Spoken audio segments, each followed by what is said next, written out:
Oh, okay, I think we are now live. Welcome everybody to the stream. We're going to be responding to Hunter Avallone. A well, he has an interesting background. I guess we'll talk about it a little bit here. But before that, I did want to mention I'm here with Applied Virtue. Um, I mean, from Twitter, from YouTube, from Telegram, apparently. Um, do you have anywhere else? Do you want to like introduce who you are? Yeah. I mean, it's as you said. You can call me William, by the way, or Will. I'm all around. I try to keep myself busy, online, even when I'm not make. I'm in the middle of trying to make these videos. Writing takes a bit longer when you have a job, as it turns out. But yeah, I'm confident that I'll get in some kind of edited video by the end of this month, um, in time for the holidays. But until then, I decided to go on with my, I'd say acquaintance, maybe Thomistic fellow traveler, uh, in responding to this individual Twitch streamer, Hunter Avallone. Now, I have made a video response to Hunter on a different occasion, and been I used to watch him back way back when in the I think around 2016 when I first started getting into political YouTube. Um, and we can get into more of that later, though. For now, I just want to say it's good to be on, and thank you for having me on. Yeah, sure. It's good. I'm glad you came. Um, I also I don't have any videos on Hunter yet. I did want to mention though, after in preparing for this video, I realized Hunter has posted a lot more content on Christianity, and I've been thinking about doing some Twitch streaming myself. So I think instead of taking up my YouTube channel with Hunter, I think I'm going to do some Twitch streaming on some of his videos as well and just try that out. So keep an eye out on Twitter for that, and I'll send out the link whenever I decide to do those streams.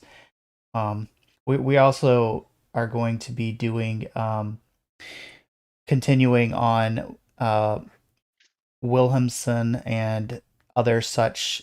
We were talking about the his book Man's Knowledge of Reality, and we're going to continue that. I think we're going to live stream that on Twitch as well, and also on St. Thomas Aquinas's Catechism. But that said, I do want to switch gears here and talk about the video we're talking about today, which is his video why or what was it? What is it like? Why I'm not a Christian or something like that? It is called it is called Why I Left Christianity. And it's kind of funny because he wears the fedora and the glasses in the video, in the video thumbnail, which is kind of funny because when I first watched his video, um, about there was a video he made about 5 years ago, back when he first apostatized, and he does tell uh, his the video he I think the story he gives for why like he apostatized. By the way, can you hear my sound correctly? Yeah. Okay. The reasons he gave in that video, which I unfortunately do not have the link to, but I do have a link to a response video made by one of my friends, Elliot, uh, that I have shared with Thomistic disputations here. By the way, what would you prefer I call you? Thomistic disputation seems kind of I mean, you can just call me Thomistic.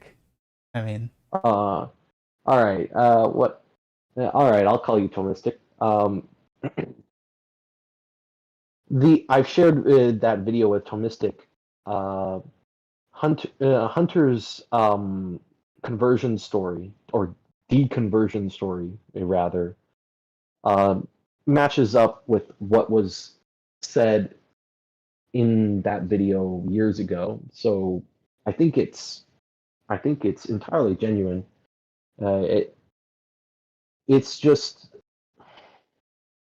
it doesn't really it I think that the reasons he gave back then and the reasons he's giving now, the rational reasons at least, they're not very good.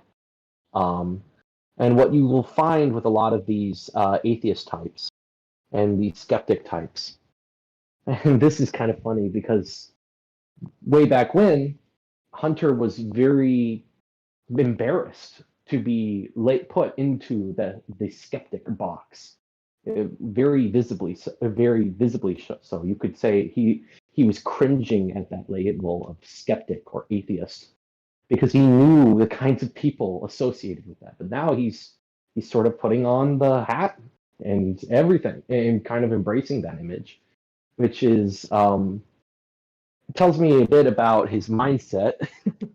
uh, um, but the story is still the same. He's gone over it in a bit more detail in this latest video, which I appreciate. But the main, uh, but as always, Hunter's actual, the rational arguments that Hunter gives for things tends to be lacking. I will say he's more inclined towards the pathos driven reasons for Well, things rather than the right. logo. And so for those of you who don't know who he is, which I think everybody does know who he started out as a kind of anti-feminist, kind of right-wing, conservative kind of guy who was posting videos in like his angsty teenage years, you know, kind of talking about how dumb certain feminist and woke ideologies were.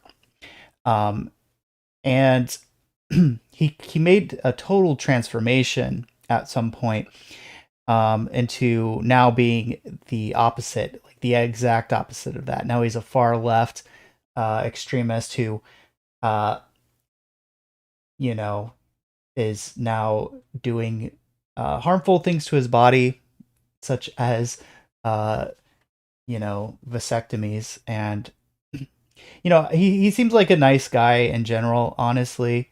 Even though, I mean, I find him to be kind of cringy, but like, no offense, I think he's a nice guy. I think he's coming from at it from like a sincere perspective. But I think that, and this is the thing, I think the whole God thing is probably what led him down this path of going left wing. Um, I think that that's kind of, it's like once you get rid of God, you basically, your entire moral outlook's going to change. Your entire moral structure is going to change. I think that's basically what happened with him. And he goes into it here, and I do kind of want to. I don't want to play everything that he said. We're just going to play the sections where he actually made arguments against God. But I do want to mention his. I don't want to totally disregard his journey and what's basically what it seems like his journey was. Is it involved going, um, as a young child to non-denominational church where they, wave flags and stuff. Not too extreme, but kind of weird. I know where he's coming from with that, because I mean that actually sounded like the kind of churches that I went to when I was a young adult. But the kind of, um, faith healing, filling with the Holy Spirit, and that kind of approach to Christianity, um, where it's kind of based more on, feelings and the idea of, um, having, yeah, faith healing to show that God exists, not really based on philosophical, rational kind of basis. Um, and he says in the video that he was from a young age he was uh, traumatized by a idea of hell, and this idea that he was going to go to hell, and that um, he kind of plays that into, I guess, his resentment against Christianity, and it kind of, yeah, I guess that's about how you would describe that. I think he would describe it that way as well, that he has a kind of resentment to Christianity because of how it traumatized him as a kid, because of the Mm. idea of hell. Um, Can I? yeah, go. I would like to mention also that Hunter did say in the video that he suffered from OCD, and that his mental problems were exacerbated by this kind of idea of hell because he became highly anxious about his own behavior. And when you couple that with the kind of Christianity he it was a part of, the kind of Christianity that puts a lot of emphasis on feeling the Holy Spirit at all times, feeling, and if you're not passionate enough, then you're not really a Christian. Uh, that can have a very, I would say, yeah, that can have a very negative effect on one's psyche. But the thing is, I know I in my daily life, I work with a lot of people who have those very disabilities. And there are many of them who are people of faith who struggle with them. And those they don't let those things uh, interfere with their faith. When they have troubles with their faith because of those psychological issues, they seek out help from from people who are knowledgeable about both psychological issues and religion, and which there are a lot out of people like that out there. I hope. I mean, I would tentatively consider myself one of those people. Because I have given out a lot of advice that to people that has helped them with their faith.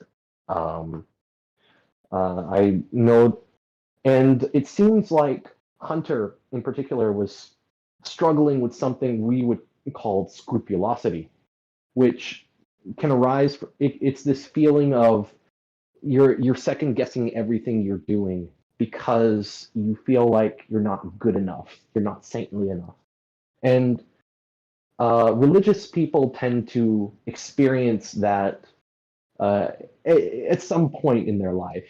You know, they have this idea, this feeling of, what am I doing? Am I doing what's right?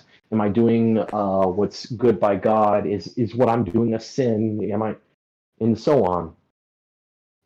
And this often comes from ignorance, but it can also come from mental problems, psychological issues, and also, obsessions over fixations on certain things that they really shouldn't be fixated on. And I think this is uh, Hunter is an example of one of these people who his anxiety led him away from the faith, and it it's a real shame because now I don't think he'll ever be able to look at the Christian faith objectively again, except except God willing it, because he's going to always associate any argument for Christianity, any piece of evidence he's going to see, he's always going to associate with this anxiety that he had as a child. And if he and because in his mind, if he were to ever take Christianity seriously again, he would have it would open up that whole can of worms again. Uh huh. Yeah, I don't want to. Um, I don't want to like psychoanalyze too much, but I don't want to disregard what he was saying either. And so for Well, I'm not saying we should. I think we should take what he's saying at face value here. yeah, no, I'm not I think we should take the arguments he's making at face value here and refute them in a as charitable way possible. right. But in all honesty, from the man himself, he admits that this is a huge this is such a huge part of why he is not a Christian anymore. That Yeah, this yeah, no, he has this problem with hell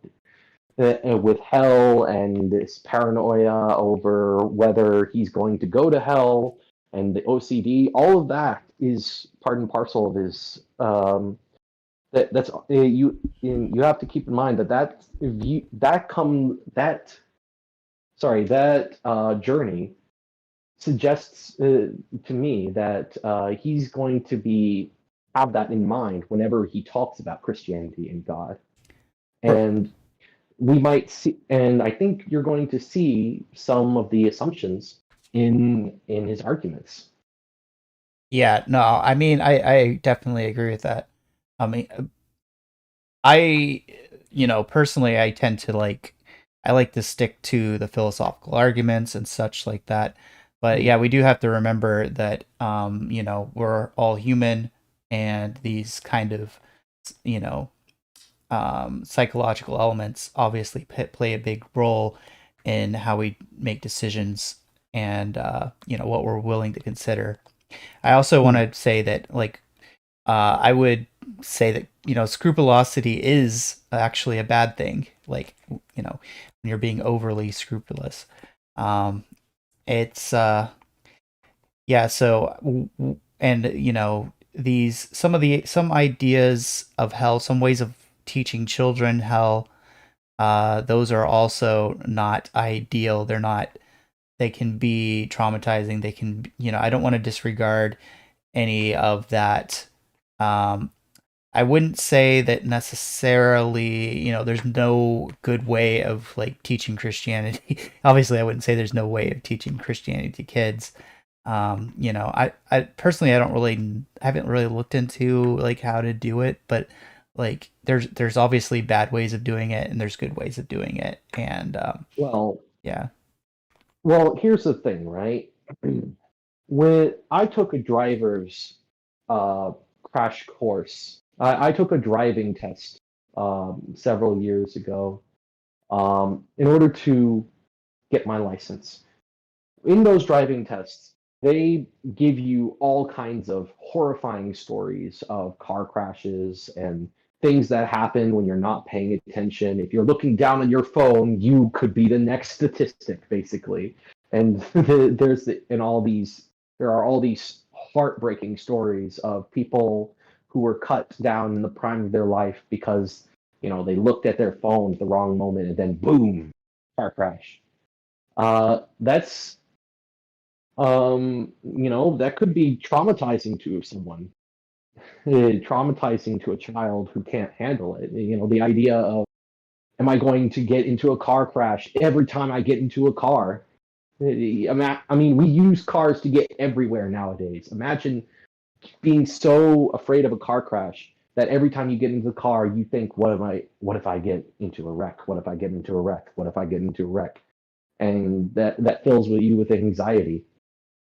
That doesn't mean that car crashes aren't a real danger that you should be warned about. Um, right? It's the same thing with hell in Christianity. Hell is a real danger that Christians have to take seriously, and they have to be taught that this is a real danger. And maybe the fear factor of hell, the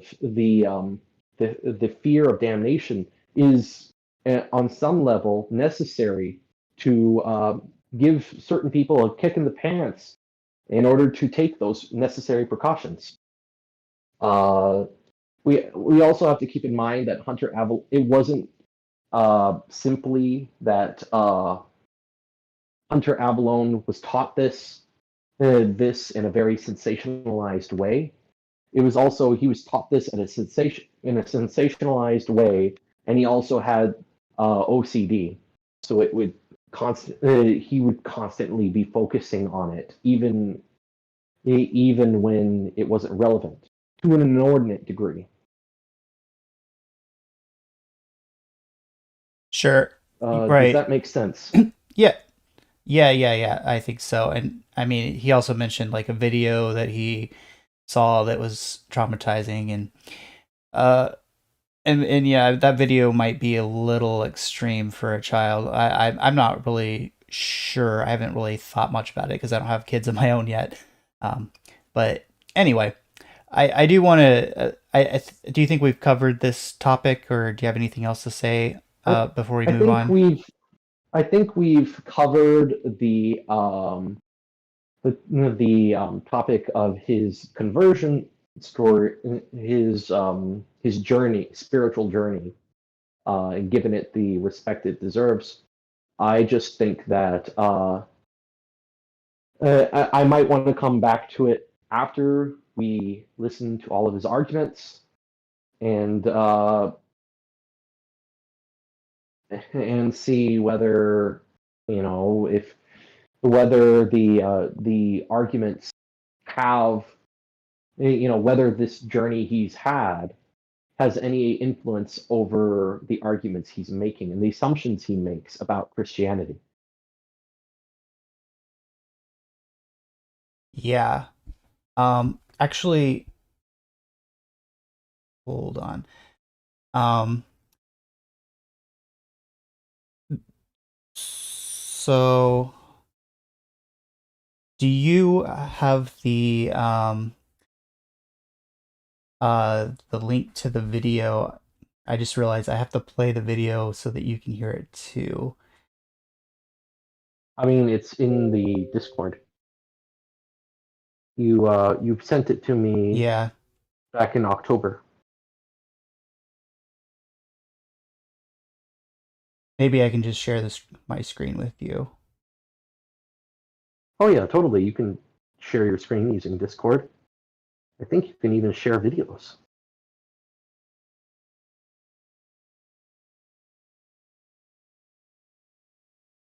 Hmm. Yep. Hold on a second, guys. Gotta get this up with you. So do you see that? Oh yes, I can see this very clearly. Okay, so we'll Um, just play it I'm that gonna way. keep. Okay. First we gotta have a sound check to see if I and other people can hear it. Yeah. All right. I'll go ahead and start it then. Once I started being more skeptical, I don't remember like a specific thing that happened that I was like, that is specifically bullshit. But I do remember being at church thinking, like, Yes. something about this doesn't add up. This just doesn't Cool. really All make right, we'll sense. just keep it playing it then. This doesn't work. Okay. Okay. I don't know why. It's just not clicking. And I was finally in a place where I wasn't afraid to just confront that fact. To just confront the fact that I had questions and I was skeptical. And for so long, I would feel guilty or crippling anxiety to even for those kind of thoughts to even cross my mind. Nevertheless, actually like entertain them. And that's when it started, really. From there, I would start asking more and more questions. The last time that I thought there was some kind of a convincing element to religion was actually at the first church, or at that church I just mentioned, excuse me. And they had like some prayer healer guy come in who was like apparently healing people. And then I remember him helping somebody who said like they couldn't walk or they always walked with a limp or something. And then it seemed like a miracle. All of a sudden, oh my God, Oh no, it's buffering. But they um, were actually walking. And then I remember even being in like the parking lot and looking and I I'd like to pause here. Yeah, sure. Yeah, I just want to say here that this I mean Hunter Avallone has admitted that he had a very emotionally strong reason to start questioning the faith. Right? He has a strong incentive to question the faith. So he's not exactly going from I I was anxious, I was too scared to confront this, and then now I'm brave enough to look at this objectively. No, he had he had reasons he had reasons to doubt this because it was because the way he was practicing his faith was giving him anxiety issues. So he does have an incentive to be skeptical, to look for things that are wrong with the faith. Faith was giving him. I mean, again, he said so himself that he was having these doubts, and you know, whether or not, and he said that he kept doubting because of his OCD in a lot of ways, because of his anxiety. So I just think that we have to keep that in mind when we watch this, uh, because this is what you're going to see with a lot of skeptics. They're always going, these kinds of new atheist types are always going to present themselves as the most reasonable ones, as being these paragons of the objectivity, when in a lot of times that is not the case. And maybe we can talk about that after we do this argument. Uh, I guess the video has enough. We have enough time to. I guess it's loaded enough so that it doesn't buffer. Hopefully. Yeah, I think that it's just because I'm screen sharing it to you and also playing it. So sorry if there's a little lag with the video, but I think we should be able to get through it just fine. I'm playing it at normal speed as well. So let's go ahead and Mhm. do this.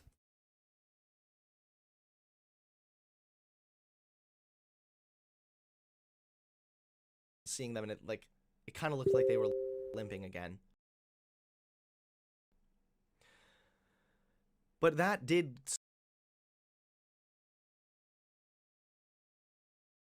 still Oh impress me that no. time. But after that, I just started to become more and more skeptical and have more and more doubts and more questions. And it's kind of funny, but then I would go on to watching YouTube videos. I was watching The Amazing Atheist at the time, actually, and I didn't agree with his take on religion because although I had questions and I wasn't afraid to confront those, I still considered myself a Christian. I still would have told you that I am a Christian, but I wasn't afraid to question as much anymore. Amazing And I would Atheist. actually watch The Amazing Atheist because he would do like anti-feminist videos that I found to be really funny. And then every now and again, I would see his anti-religion videos, and I would check him out, you know. And there were definitely things that he said that I started to really think like, damn, this is a good point. I remember the first real solid argument I heard was how God is unfalsifiable. And he compared it to somebody saying, there is a purple elephant outside of my backyard. And then when the person looks and it's not there, you say, no, it's a purple elephant that's only there when I'm there and only I can see it. So there's no way of actually proving that false. Okay, maybe we should address this. I mean, this is what is there to address? It's Russell's teapot. Yeah. Well, I mean, I would mention first of all that technically this is an argument for ignorance, right? You know, the idea that we don't know, uh, therefore it doesn't exist is not a good argument. Um, Secondly, like I would say that not everything has to be falsifiable. Think about like the principle of non-contradiction, the law of identity, these sort of basic ideas. Um, Things that are known with necessity are not really falsifiable. Um, Thirdly, I would mention that God's existence, technically, in a way, it is falsifiable in the sense that you could, you know, present arguments against it. You could present try to show that there's a contradiction between certain of God's attributes, which he actually sort of does later by talking about divine hiddenness and stuff like that. But not exactly a contradiction. It sort of is. We'll get into that, but later. But um, also, I would say that that God isn't hidden. Sure, you can't see him with your eyes, but we can determine that God exists through arguments for God's existence, such as the argument for motion for God's existence. There's several different arguments that you could use for God's existence. And right. So the idea that God's hidden in the first place, I think, is not even true. Do you have anything to add to that?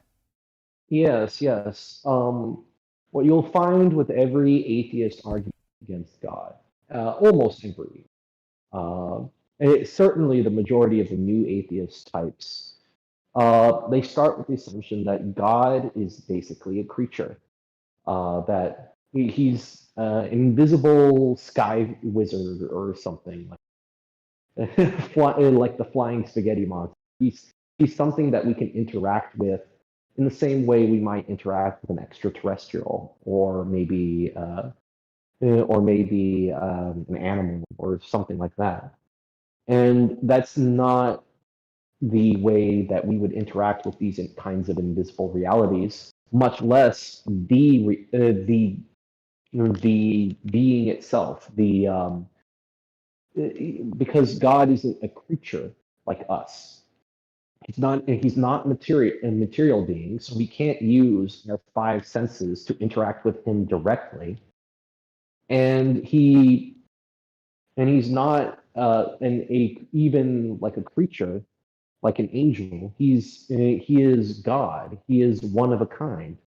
And so whenever you treat God like he is a creature, it inevitably leads to bad theology, which is, at the end of the day, what atheism boils down to: bad theology.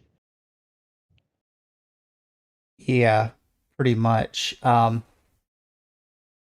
Yeah, I also like uh, another thing to think about. So they'll say like, so why wouldn't God just reveal himself to us? Okay, first of all, he sort of does in a lot of different ways. First of all, through you know his effects, and secondly, if you accept the incarnation, resurrection, then there's another way that God reveals himself to us.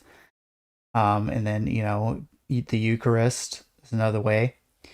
Um, but also, like, if you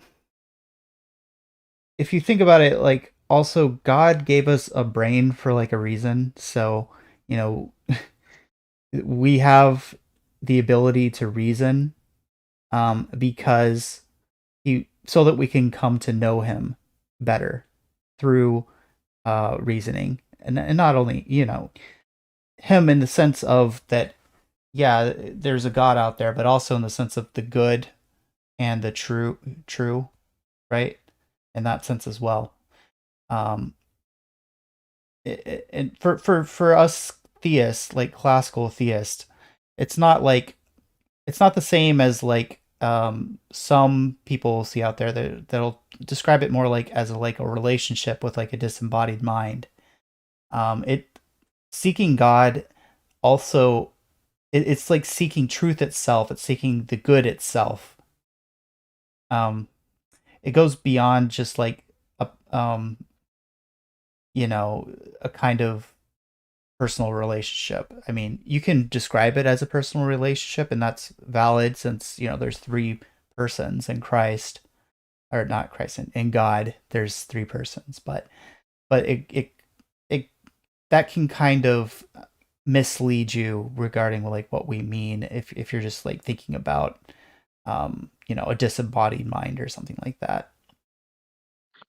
I would also like to point out that most people throughout history did believe in the supernatural, in these things that Hunter would claim are unfalsifiable.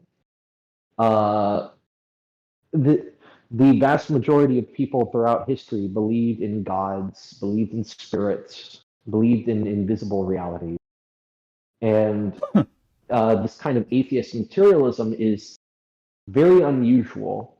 In fact, there are a lot of psychological studies that show that that we might be wired, psychologically wired to believe in God, and that the atheists who claim that there is no God, those people are psychological outliers. Essentially, they don't. There isn't. So it seems like either the atheists are right, and the majority of people are psychologically wired to believe in something that has no validity, or the theists are right, and that God is the reality of God, the reality of the supernatural is patently obvious to the majority of people, and there are only a handful of them who deny it for whatever reason. Well, I don't know if you've read. I've been reading Father Garrigou Lagrange's Sense Common, or otherwise known as Thomistic Common Sense.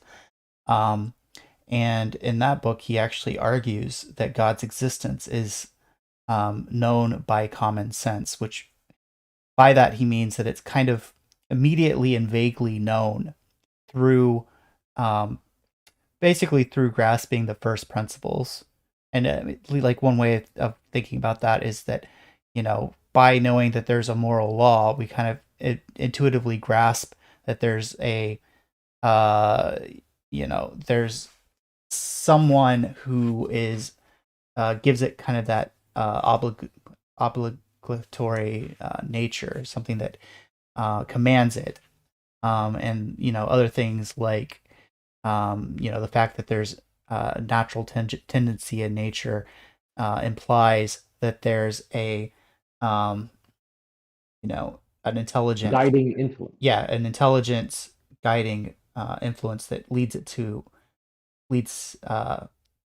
creatures to act for an end, and various things like that. And it's just like we have these kind of vague notions, and then through philosophy um, we can kind of specify and make more formal the arguments. And I think a lot of people have this, like, where you have like a vague idea that something's the case, but then you have to kind of like specify exactly how you know that it's the case, and like specifically what that means and what that is.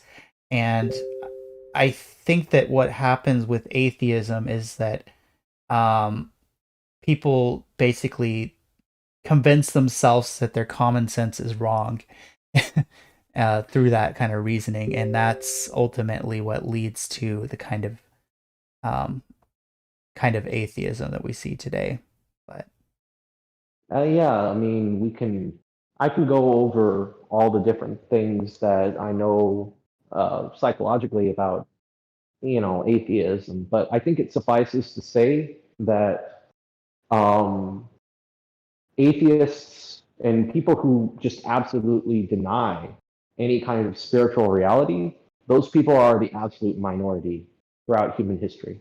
It's not the so any kind of divine hiddenness, any kind of falsifiability argument you're giving, it goes against what a lot of people will believe, which is just, this is common sense. Now, this isn't to say that you can't make a valid and or even a sound philosophical argument against the majority opinion, but it does pose a very serious problem when your argument is essentially that this is unfalsifiable, when there are plenty of people who go around, who just look at reality and see this is obviously the case. Yeah, It puts a damper on the divine hiddenness, really. right. And one more thing, I want to go ahead and start the next section, but one more thing real quick. I just want to note it's not purely like just like when you say psychologicals, people are going to think that like, oh well, that's just like evolution causing you to believe it like emotionally or what. It's not like that. It's we have ability to get to like grasp reality naturally because um well that's just that's how our intellect is wired. We have a ability to grasp being existence, and through that we also have the ability to grasp the fact that God exists. And it's not irrational. It's not like just like an emotional reaction or instinct. um it's actually um it's completely rational and completely, but it's not specified in like a formal like formal Most syllogistic way. Yeah, for most people, their understanding of God is not philosophical. It's experiential. They experience something about the world, and God is the most obvious reason for why that thing is. Whether that thing is the order of the cosmos, the moral law, or so on. And when you get down to brass tacks, as theologians and philosophers they examine these common everyday intuitions in an objective way and see, well, is there some basis to this common sense belief, or are the atheists right? And if the atheists are right, then how can we explain that all these people have this belief? Uh, and The thing about the new atheists, though, and this is something that really is apparent with them, it's they want to say that not only is this raw intuition wrong, but it's a sign that the majority of people who aren't them are insane or stupid and perhaps even dangerous. And I think we're going to we might see this idea. This okay, I need to take that doorbell, but we might see this soon. Uh, I'm going to mute myself and get this doorbell, but you can continue to play the video. Yeah, You I'll want just continue. I can do it by myself. There's no way to do that. And the parallel between that and God and how it's just an unfalsifiable assertion, that clicked with me. That made me really think. That put me in a place where now I was not only in a place where I was willing to question things, but I was also in a place where I started to realize that some of um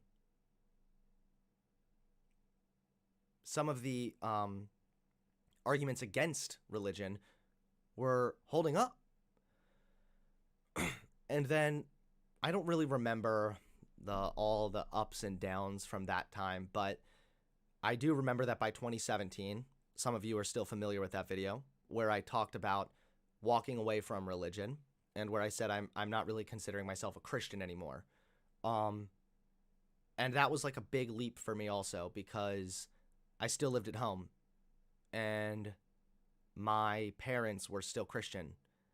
And for me to be making a video like that was not at all what they would have expected from me, especially since they raised me Christian.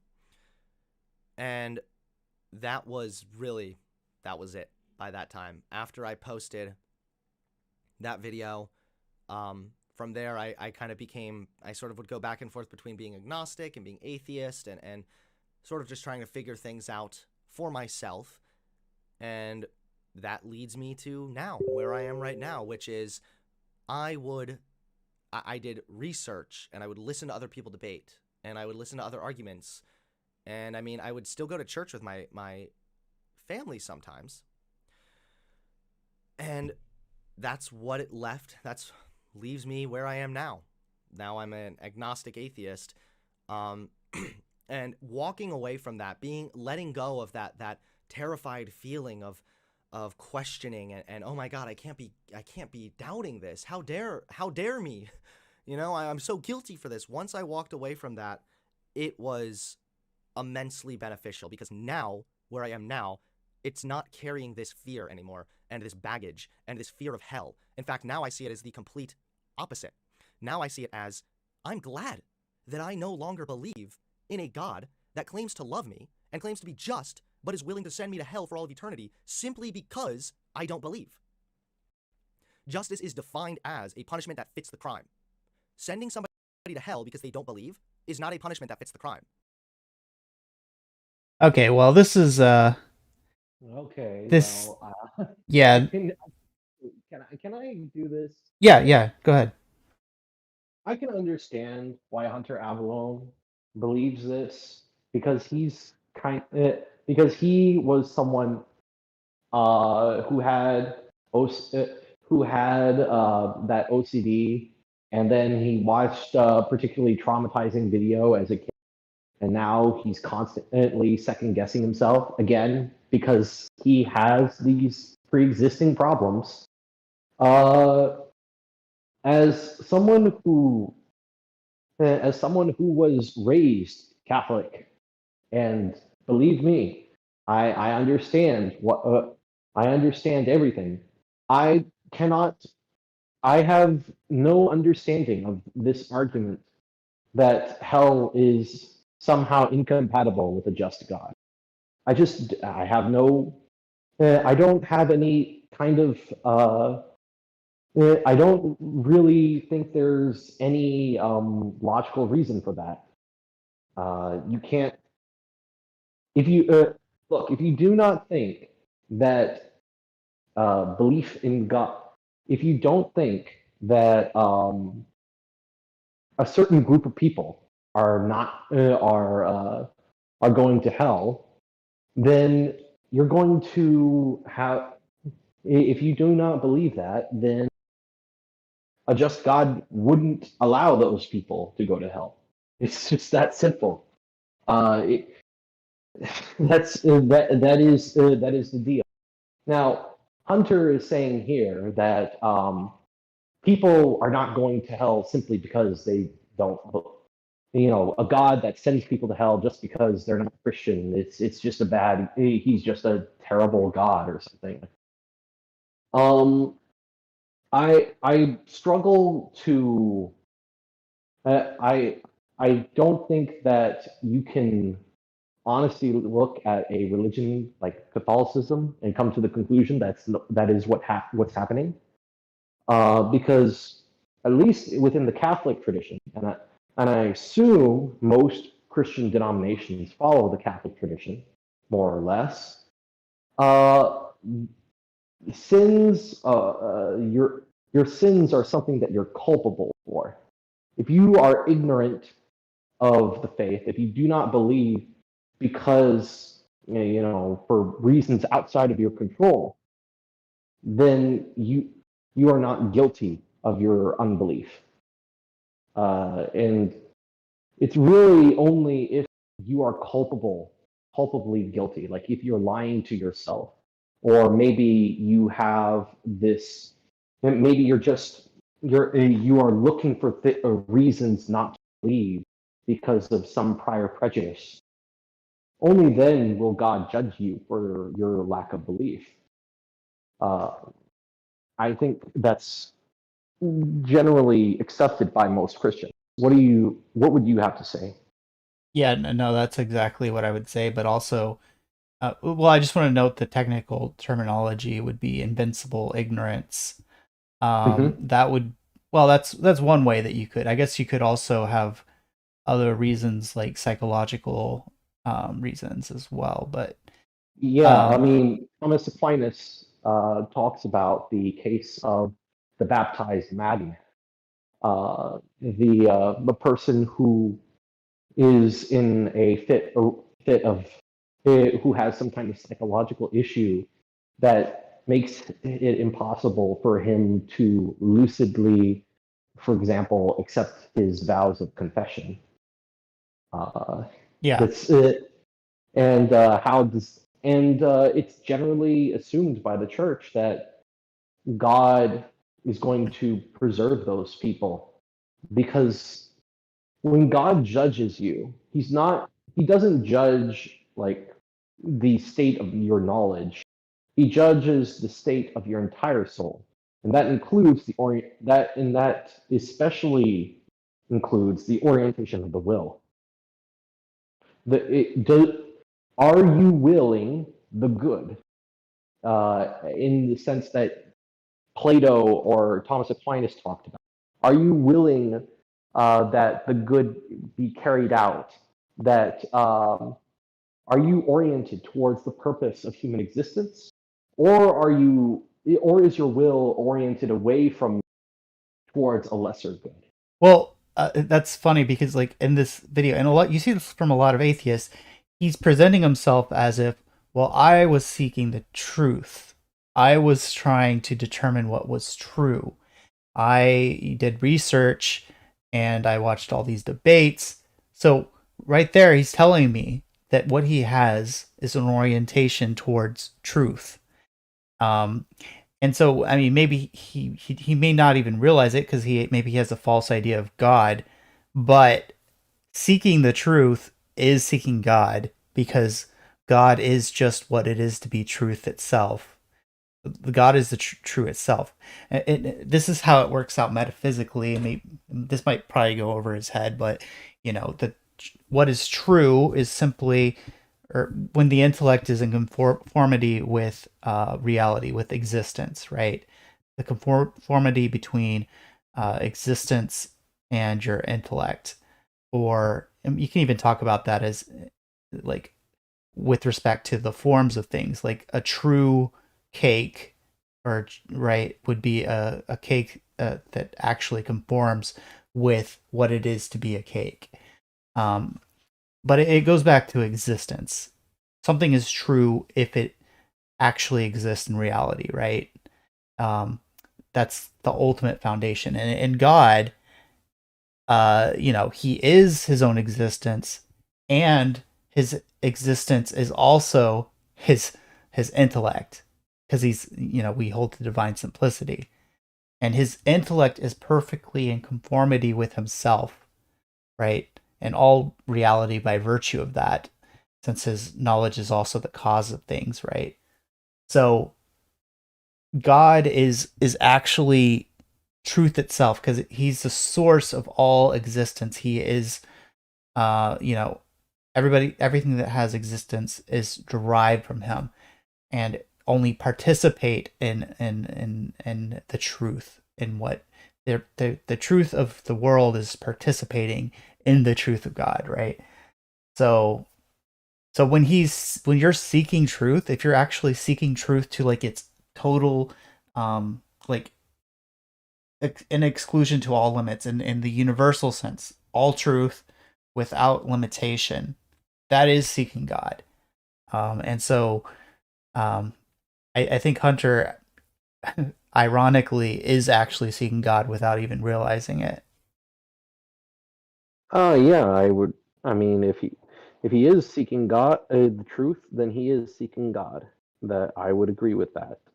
Um, I think that uh, Hunter, he ma- the point he's making here about people who do not believe in God, who are damned because of their lack of belief. These are people who these are the kinds of people that Hunter would look at if he were being honest with himself and say, well, you're not actually opposed to Christianity for any principled reason. All you want to do is just indulge yourself. Like to give an example that Hunter would probably be more sympathetic to because he's more of a leftist, right? Um, I know quite a few right wing nationalist types who reject Christianity because it teaches love of neighbor and turn the other cheek, and they say, and they look at that and they go, "That's weakness. That is terrible." Um, and Christianity, and so Christianity needs to be discarded so that we can strengthen the white race or something like that. Um, Hunter would look at that and go, "Well, you're not really seeking truth. You are ideologic. You are obsessed with this ideology, and you just want to find a belief system that fits your political preferences." And those are the kinds of people that go to hell because of lack of belief. Is people who um, reject faith because they have some kind of because they reject truth itself. They reject the pursuit of the truth in favor of uh, simply in pursuing something lesser than that. Like not that wanting to preserve one's family, protect one's family and country is a bad thing, but when you put that over pursuit of what is true and good and beautiful, that that is a form of idolatry, which is evil. It's a sin. Yep, exactly. All right, I'm gonna continue playing. Hmm. When the rapist gets saved right before entering death row, then that rapist would go to heaven because they believed. That is not just. That is the opposite of just. Furthermore, even if being sent somewhere bad was justified, I think that eternal suffering for finite sins is also unjust. Okay, And pause then that, here. on top of Pause the here. countless Okay, Bible stories about slavery, where God is okaying okay, slavery and saying it's okay. actually okay, or where I'm dealing Oh with, my gosh. the story of Can Jesus. we pause? Yeah, Okay. sorry. Oh gosh. The Okay. I don't want to laugh at this because this is a very common opinion amongst people. You know, the whole. But I just hear it so often repeated. Finite sins for infinite punishment for finite sins is wrong. Well, I mean, a murder happens in what 5 seconds. It only takes one instance to go bang, bang, bleh, you know what? But we put away people who do that for years, perhaps even decades, maybe even for life. Are we going to say that they don't deserve that? Of course not. The sentence that criminals serve fits the severity of the crime, not the amount of time it took uh, not the amount of time it took to commit the crime or the amount of damage that crime does. It's ultimately the severity of the crime, how serious of a crime it is, how evil it is, that that the punishment has to be proportionate to. And but you notice here that Hunter contradicts himself when he says that the person who sincerely repents on the death row criminal who sincerely repents and then goes to heaven, that is unjust somehow in Hunter's eyes. And you have to ask why that is, right? Because because on the one side of his mouth, he's saying that uh, finite eternal punishment for finite sins is wrong, but on the other hand, it's also wrong if the sincere remorse, the death row criminal who makes a sincere confession, that is he shouldn't be able to get off scot free. That's the how does he square that? Well, um, I have my suspicions about how Hunter squares that in his mind, but I'd like to hear what you have to say. Well, I mean, he might be okay with them having some kind of finite punishment. I think what he's not realizing is, okay, so we have different degrees of goodness, right? Like with and a crime is bad to the degree to which it goes against the good. It evil's essentially um involves going against the good. It's a negation of the good, right? And so, you know, a crime that, you know, like if you punch someone, right, that only causes a certain amount of harm. It only uh, removes a certain amount of the good, right? Whereas if you kill someone, that's, causing a lot more harm. It's removing more good.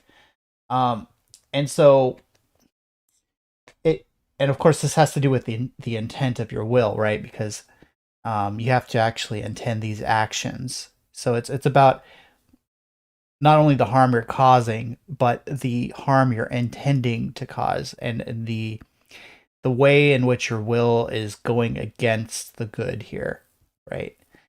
And ultimately, what we're going to say is that whenever it comes to God, um, what you're doing there is you're going against the good itself, which is infinitely good. And so this was going to be the most severe crime if you're going against God. Um, and so if we're going to say that, the more severe a crime is, the more the more severe the punishment should be, right? Then if you punch somebody, you know, say you get like, I don't know, maybe you just get fined. Maybe you get a few days in prison. I really don't know how long you would be in prison. But then if you kill somebody, you're in prison for life. Well, if you're going to be going against the good itself, then it has to be infinitely longer than that, which is eternal punishment. So the idea that it's unjust to have eternal punishment, I think it's just not realizing just how bad it is to actually go against the good itself. So that's what I want to say on that. Also, the idea that people will kind of get away with sins. I mean, so it's not unjust because the person who is offended and the sin is against God, right? And so, like, say, for example, um, somebody somebody punches you, or I don't know, steals some of your money, you can decide to be like, all right, well, it's all right, I'm going to forgive him and he can have the money, or it's not a big deal that he punched me, I'm just going to let it go. And that's not unjust, right? Because you're the person who's harmed, and you can decide in your charity to forgive him. um and the same thing's going to be true of God. It's not unjust for God to choose to forgive us. But it's also not unjust for him to choose to punish us either. So I think he can go either way on that. So Right. And by the way, a sin against God is what we call mortal sins. Uh, those are evil forms of evil that are incompatible with Christian charity. For example, the sin, the breaking one of the Ten Commandments would count as a mortal sin.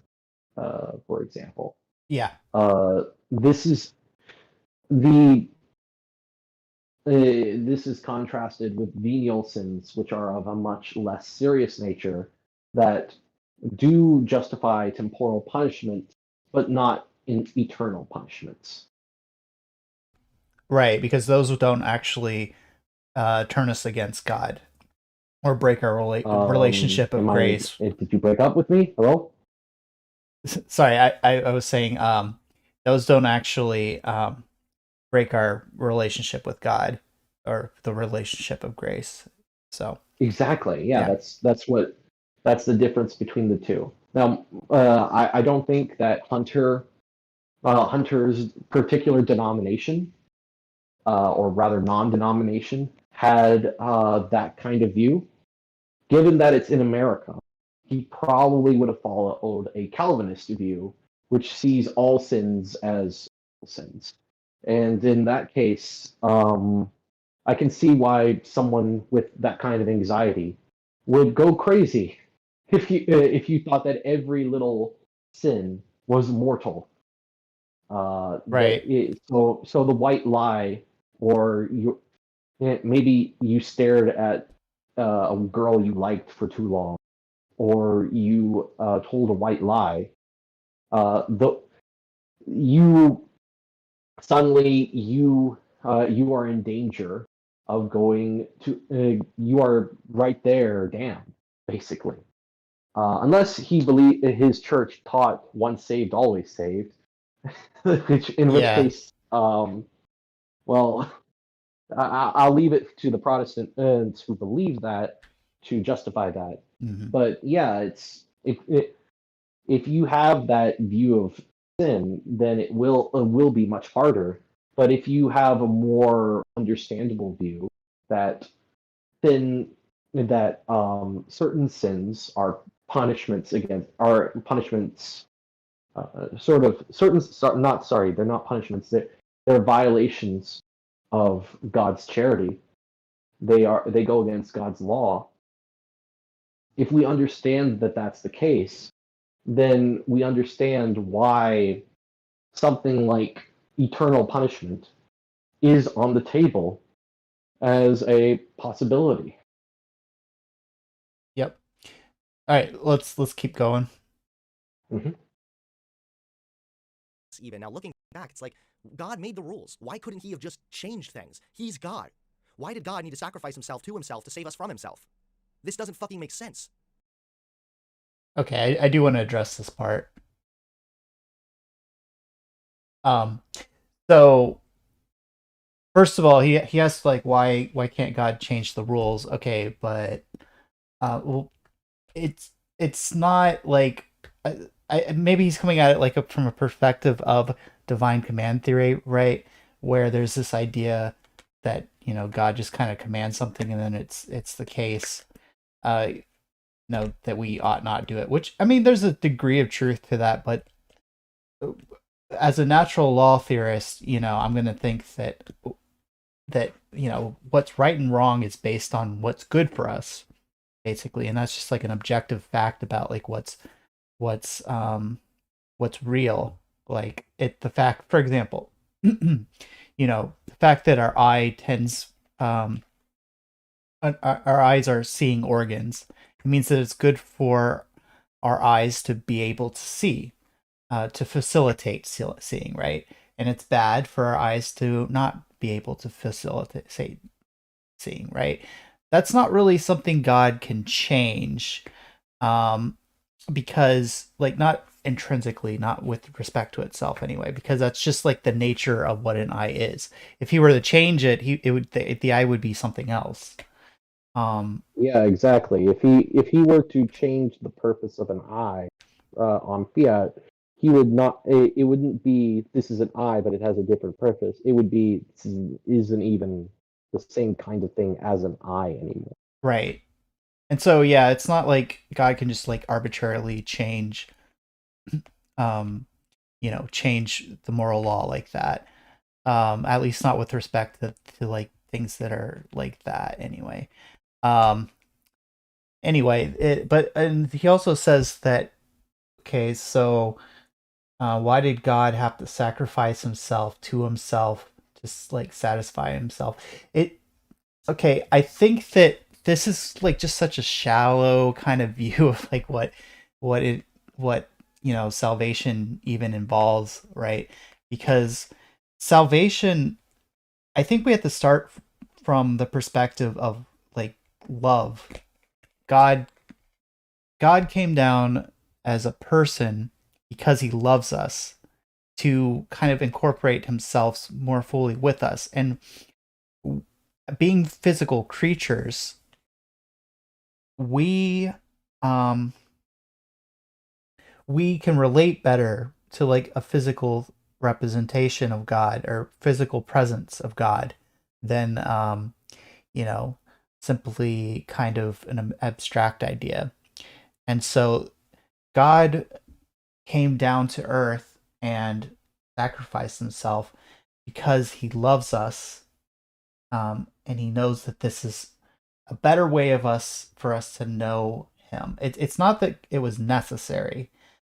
St. Thomas Aquinas says that it actually wasn't necessary, in the sense that God could have just like forgave us. He didn't have to um, sacrifice.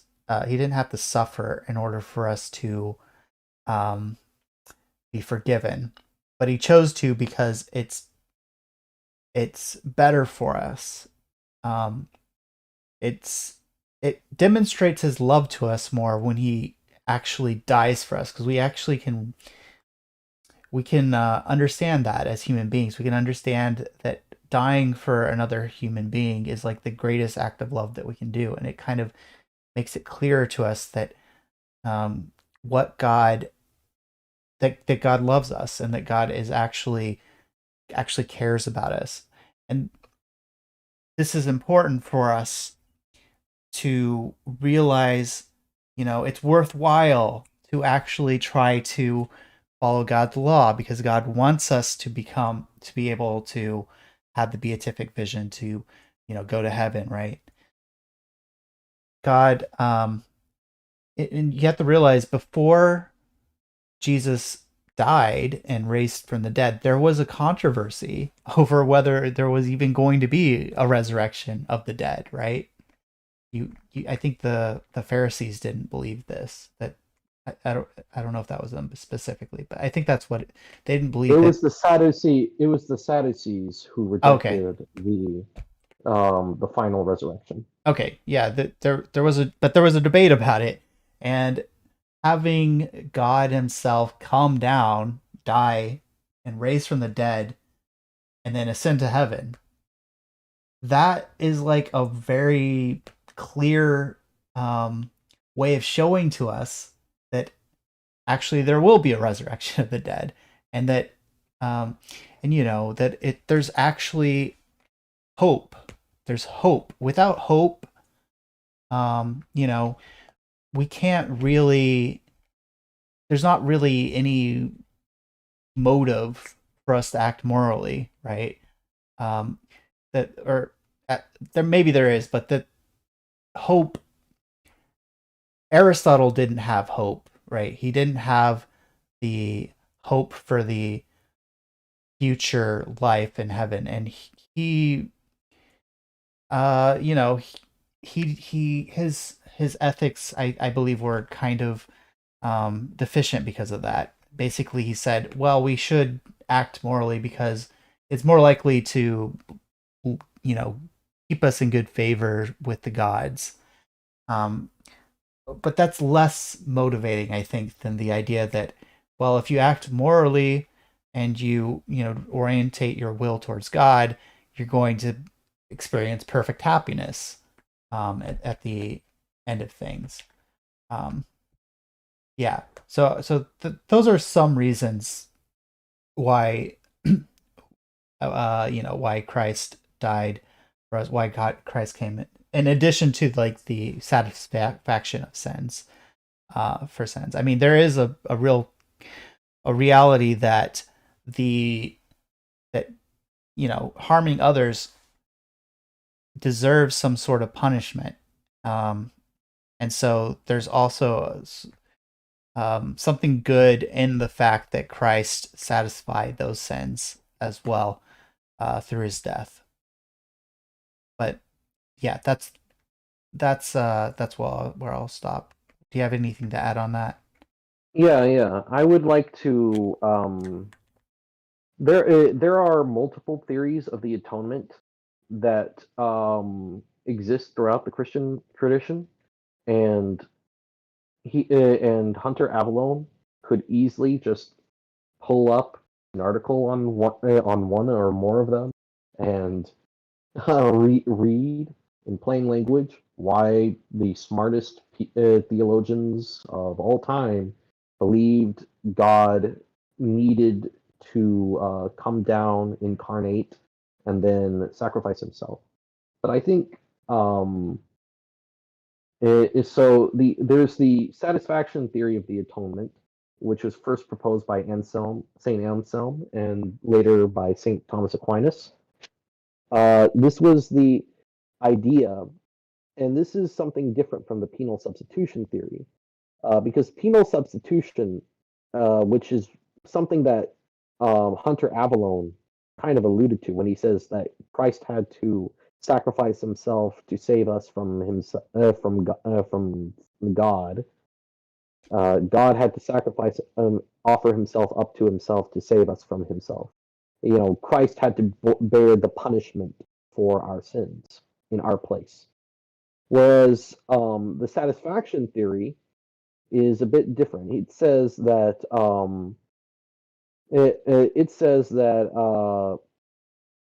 human sin is a kind of defrauding of God. It's a slight against God's honor. And so God's honor, because God is the highest, he must be honored. His honor must be satisfied. And the only thing that could satisfy God's honor is something of infinite worth. And so Jesus Christ comes down and gives us something that we can offer God, namely Himself and His sacrifice.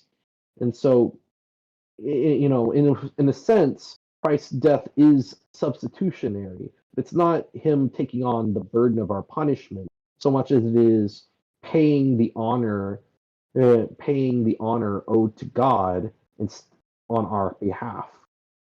And there are other theories of the atonement that I really like. For example, there is the ransom theory of the atonement. This is the view that the idea was that when mankind fell into darkness, fell into sin, the devil had captured us and was holding us hostage. Essentially, he had enslaved us to sin, and Jesus Christ offers, and so the idea was that Jesus coming down in the form of a mortal man, offered himself to the devil on our behalf, but it was a trick. The devil either did not realize who Christ truly was, or if he did, he thought he could capture him for himself. But in the end, Christ descended into hell, and and the devils realized they could not contain him, and so he ascended into heaven, and so the devil basically lost everything. But the thing is, he never deserved it to begin with. It's not God. It's not that God was God was stealing from the devil and he tricked the devil. I mean, he did trick the devil, but it was the idea was that God, the devil never should have had this in the first place. He won it through usurpation of God's creation, and so Christ is merely reclaiming us, which leads us to one of the another theory of the atonement, the idea of the recapitulation theory. The idea is, this comes from Saint Irenaeus, and it's the idea that Christ is the second Adam, and just as Adam caused all mankind to be led into sin, so Christ undoes what Adam did in the garden and leads us to salvation, and sort of reverses what happened in the garden, as it were. And all of these there are other theories some are better than others. But yeah, these are all good explanations of why Christ Jesus died on the cross for our sake. And I think I think that if Hunter Avallone had these questions, he could have found the answers. And the fact that he didn't find these answers in all of his research and searching, I questioned what kind of sources he was using. The amazing atheist, yeah. Yeah, the guy who doesn't. What are his qualifications for theology? I wonder. I mean, does he? I mean, he does know that there have been plenty of intelligent Christians who have responded to the Yeah, amazing atheist argument, yeah, yeah, right? yeah. I do want to read something from St. Thomas Aquinas real quick. It's from the Summa Theologia. He says, speaking simply and absolutely, it was possible for God to deliver mankind otherwise the passion of Christ, or otherwise than by the passion of Christ, because no word should be impossible with God. Um, and also the is in reply to objection 3 in this article. But if he had willed to free man from sin without any satisfaction, he would not have acted against justice. For a judge, while preserving justice, cannot pardon fault without penalty. If he must visit fault, commits against another. Let me just skip here. It says, but God has no one higher than himself, for he is the sovereign and common good of the whole universe. Consequently, if he forgives sin, which has the formality of fault, and that is committed against himself, he wrongs no one, just as anyone else, overlooking a personal trespass without satisfaction, acts mercifully and not unjustly. So, yeah, according to St. Thomas Aquinas, one of the greatest theologians of all time, you can or God can save us without the passion if he wanted to, but he did choose to do it this way because he loves us and he knows that a physical actual incarnation is something that we can relate to better than just this abstract kind of idea of God forgiving us. That said, we should probably continue with the video. So, Yes. let's see. And that was just my long sort of experience and struggle with religion, and eventually leading to where I am now, being an agnostic atheist. Of course, there are a lot of other arguments against God as well, especially against the Christian God. I feel as though the Christian view of God is almost one of the most disturbing, actually, when you really read past this is the church told me to think this, the church said this, blah, blah, blah. Once you look past that and realize what the Bible is saying here in regards to slavery, or how God treated Abraham, or commanding his people to murder infants, that's not a God that I would want to follow. So people will ask me, well, what if... Okay, I do want to stop there. Yeah, I mean, I mean, at the end of the day, this is the reason why most atheists, they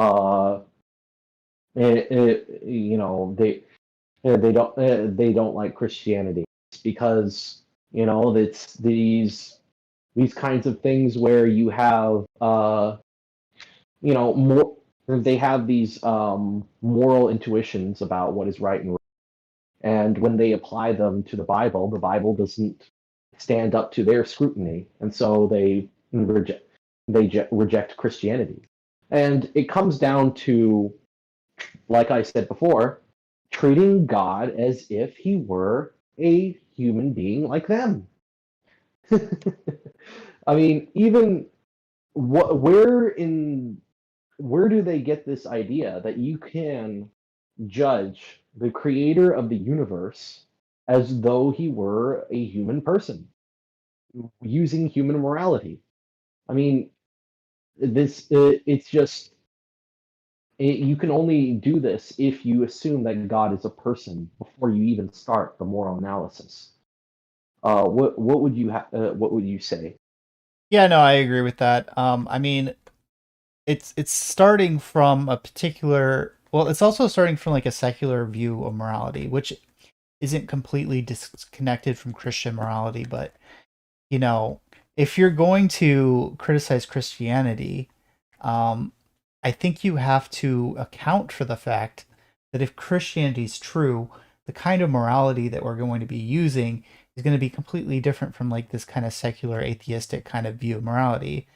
It's not just going to be based on, um, kind of what's materially good for us in this kind of finite world, which ultimately results in like, you know, how can we make the best possible society, in terms of like material wealth and, absence of suffering and this kind of thing. Of course, those things are important for me too, but um, if God exists, there's a next life they have to consider. There's the fact, that we're trying to, well, not, maybe not achieve is the best way of putting it, but we're trying to orient our will towards God. That's the ultimate in moral, like in morality, right? And so this idea of, um yeah, so this is going to change the way that we think about morality, right? What's good for us is going to be, um ultimately God. And so when God wills things, right, um that is the good necessarily. And I mean, I went into this in previous videos, but um there's metaphysical reasons for why, it is necessarily, it's ultimately because God has to will himself as the end, and in creating creatures he's also willing creatures for him as, towards himself as the end, and the good is just the end, right? Like the Well, God, I mean, just like God is truth, he is also goodness itself. right. Because goodness, truth, and being are all convertible into one another. They differ in sense, but not in reference. And so the good God, he he because of divine simplicity, the good God is I identical to his will. And so God's goodness, which is the goodness itself, is identical to the will of God. So God is always willing what is good. That is who he is. And you can't, and now I think Hunter, and we know this independent of any kind of scripture. We can know this through philosophical means. Uh, Now, Hunter is going. He talks about two of the kind of immoral, the kind of scandalous things in the Bible, like the two things he talks about are slavery and his gods and the binding of Isaac.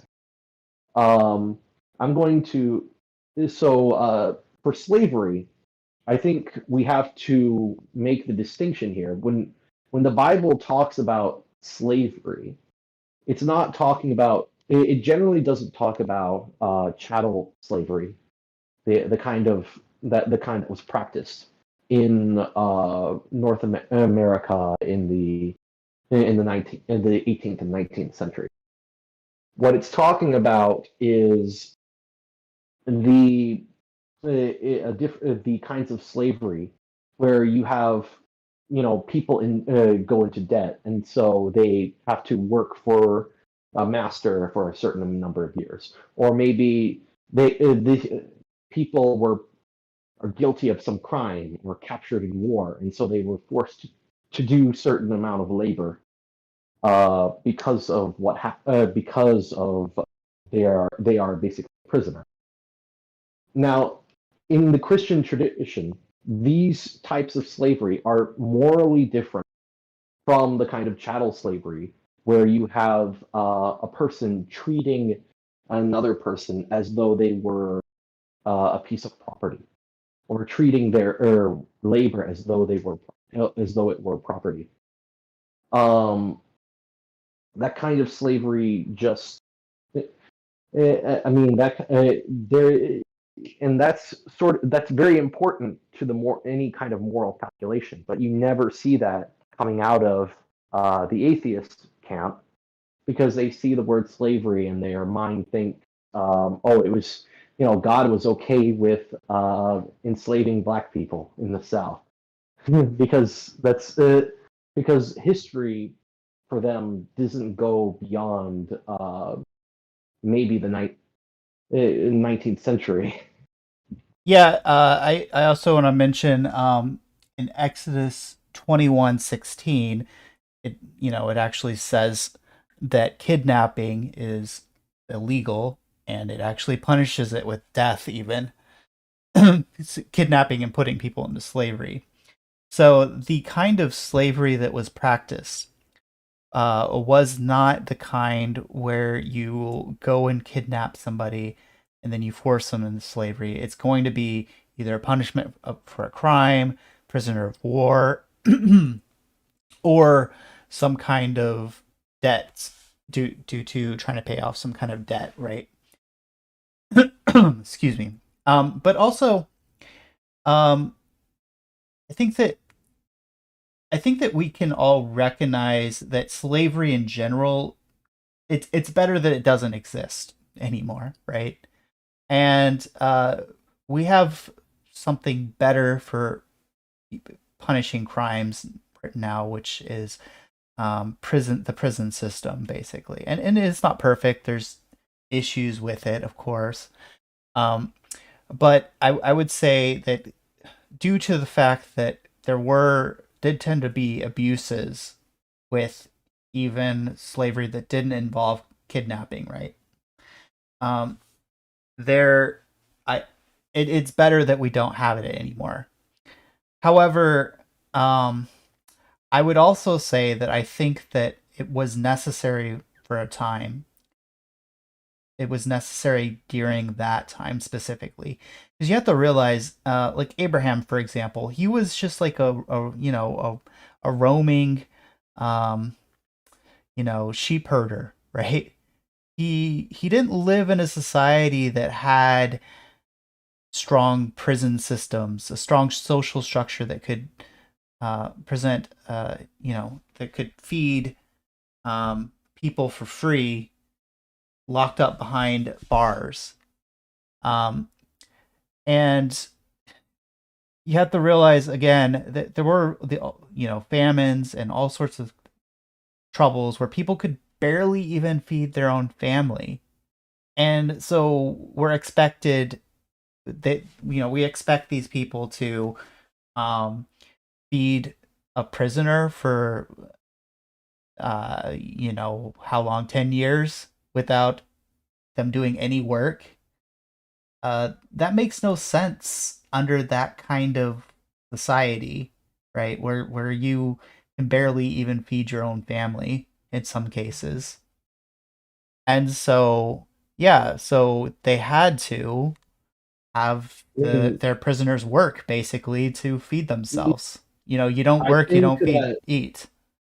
I think also that the kinds of I honestly think that it does come down to what you just said, which is and what I just said, which if taken together, it's just a lack of understanding of what life was like before the modern era.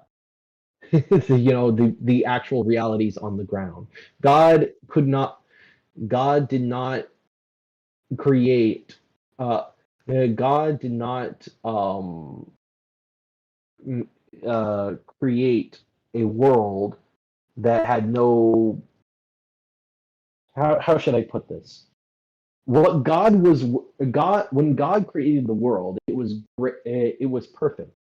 But then original sin came in, and and that introduced all these flaws into his creation, namely the moral failings of humans.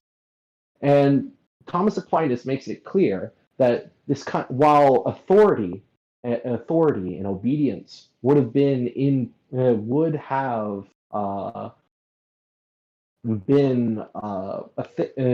a part of reality before the fall. After the fall, this kind of the kind of authority take on a more dominating aspect, a kind of enslaving aspect. Because there needed to be because violence would have been met upon those who disobeyed, and because humans are what they are, and man is what you have people misusing that capacity for violence in order to accomplish unjust ends. And so that is what God had to work with when he met the Israelites. He had to work with the fact that mankind was fallen into this state, and he had to rebuild them. And he had to sort of slowly build up this trust with mankind and work towards the redemption of the world. And he worked within history to help us because it was most fitting for us. Uh-huh. It was most fitting way for God. I mean, yeah, God could have chosen if he wanted to completely rewrite reality so that slavery wasn't a thing. But that would not have fit our human nature as we existed. God Well, wanted yeah. He God also, wanted I mean, I think he mentions this later, but like why doesn't God just create us in heaven? Well, he wants us to be able to gain merit um through being able to act freely, basically. And then he talks about he gets into this later, but he talks about well, you don't need free will because in heaven you're not going to have free will, and like that. that's I mean that's a whole other can of worms that we can get to when we get to that. I mean I wanted to go on to the binding of Isaac. Right. Uh, I mean what I would have to say to that is that again this is the textbook way in which new atheists treat God like a creature. Because yes, it is wrong for a man to kill another man, and that is innocent of any crime. That is true. But that rule does not apply to God. Killing is not inherently immoral. We know this because there are times and places where killing is justified, such as in self-defense, or when you have capital punishment, uh, or when there's a just war going on, and so on and so on. And God get and according to the Bible itself, God gave that authority to kill two human beings in order to better honor God, because man was made in the image of God. So those who shed the blood of man, by man, you can look at Genesis 9:6 for that. Um, that is God setting up human society as we know it, and but God Himself is in order to give that authority to humans, had to have had that authority to enact violence on his creation in the first place. And so because and it all comes back down to God being the creator. It is only through his positive willing of our existence that we exist at any moment in time. We know this through philosophical arguments like the argument from motion. And so if God were to cause us to cease to exist, all he would have to do is just stop willing us to live, and then we would die. And there is no crime in that, because our lives do not belong to us. Ultimately, they belong to God, and God is simply.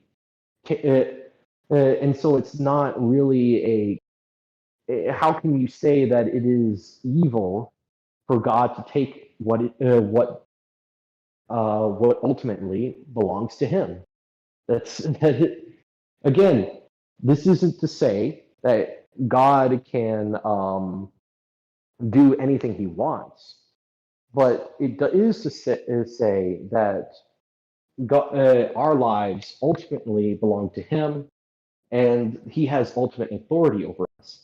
And because of God's position with regards to all of creation, we can't say that human morality, the natural, applies to God. And now, what does this have to do with the binding of Isaac? Well, if God were to use a human being as an instrument of His will, uh, then we would. There is nothing. For example, to use an analogy, let's say the state had tried this criminal, and this criminal is to be punished by execution. If the state were to hire Thomistic here as being the executor for whatever reason, and the state were then Thomistic here would not be a criminal. He would not be a murderer for carrying out the sentence. Because why? Because he's acting on a just authority. In a similar way, that's what Abraham would have done if God had not stayed His hand.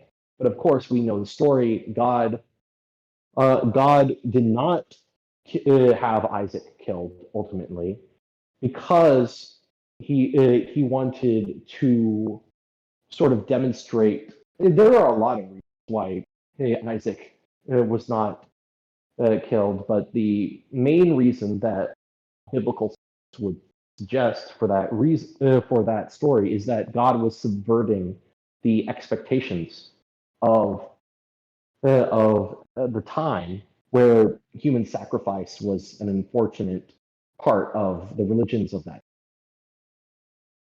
Right. Yeah, no, back then, child sacrifice was very common. I mean, uh, and so the basically, yeah, you can actually see this story as showing that God actually does not demand, human sacrifices, which, later in the Bible, it does actually say that God doesn't demand human sacrifices.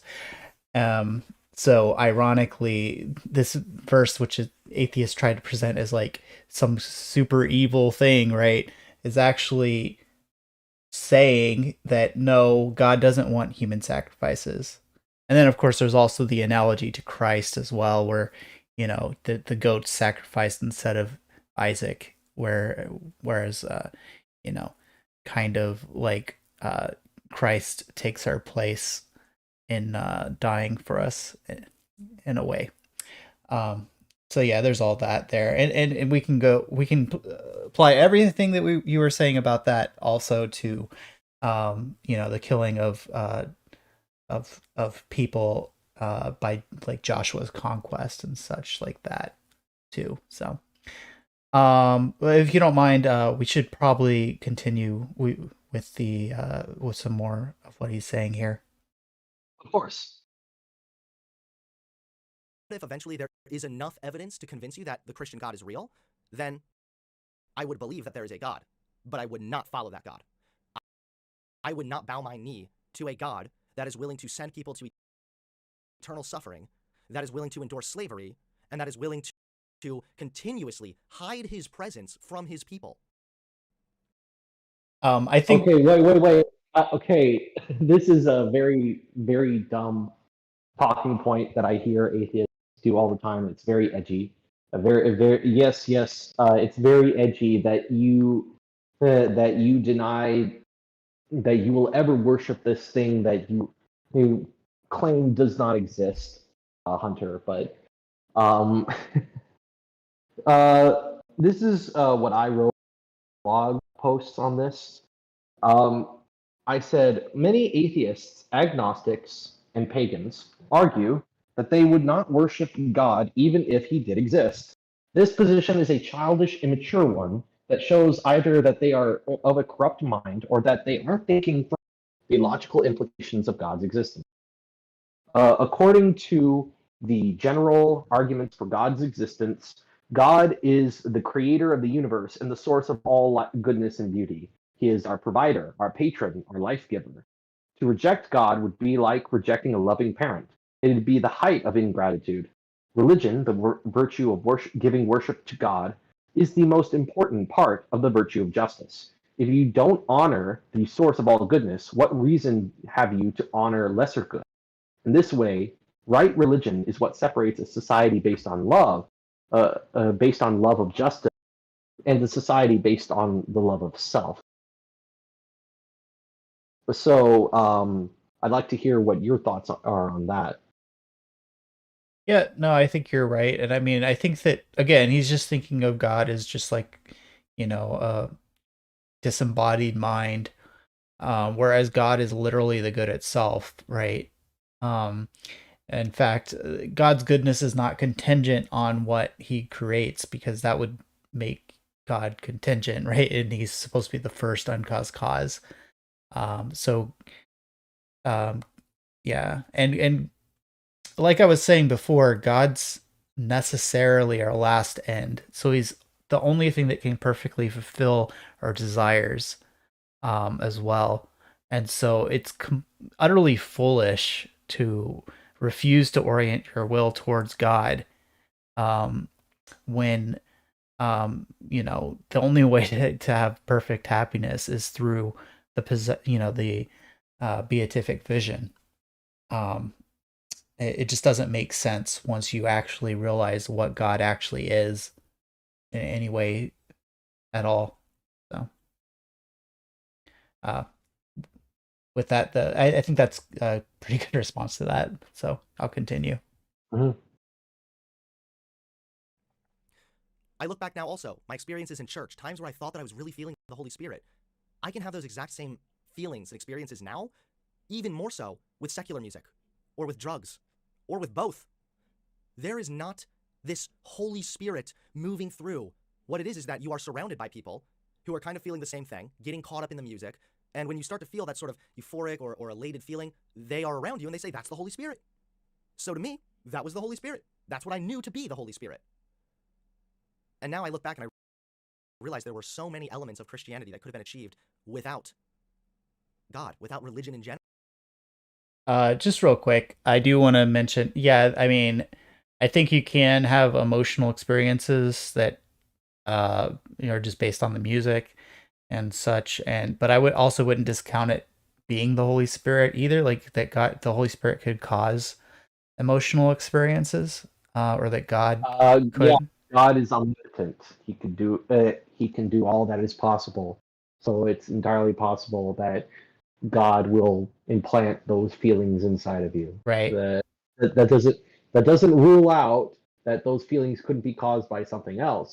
But right, in the first place, whatever feelings you have about the mass, or rather, in this case, the non-denominational congregation gathering, Um, any feelings you have a purpose of orienting you towards God, uh, because that's the important thing.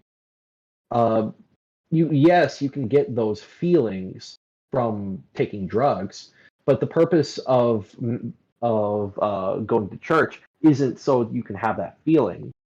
It's Hmm. so that you can be closer to God. Right. And doing drugs isn't going to get you closer to God.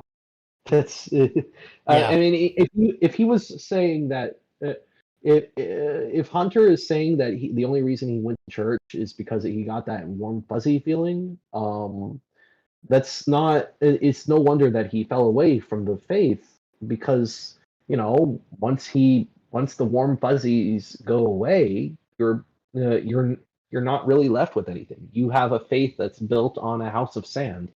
Mm-hmm. Sure. General. And yeah, I know it's kind of long-winded. I always get long-winded when I'm talking about my own life or my own little personal experiences, my personal anecdotes. But there were just so many problems now that I look back at, and I don't fault my parents. I don't think my parents lied to me. I think my parents were telling me what they sincerely believed.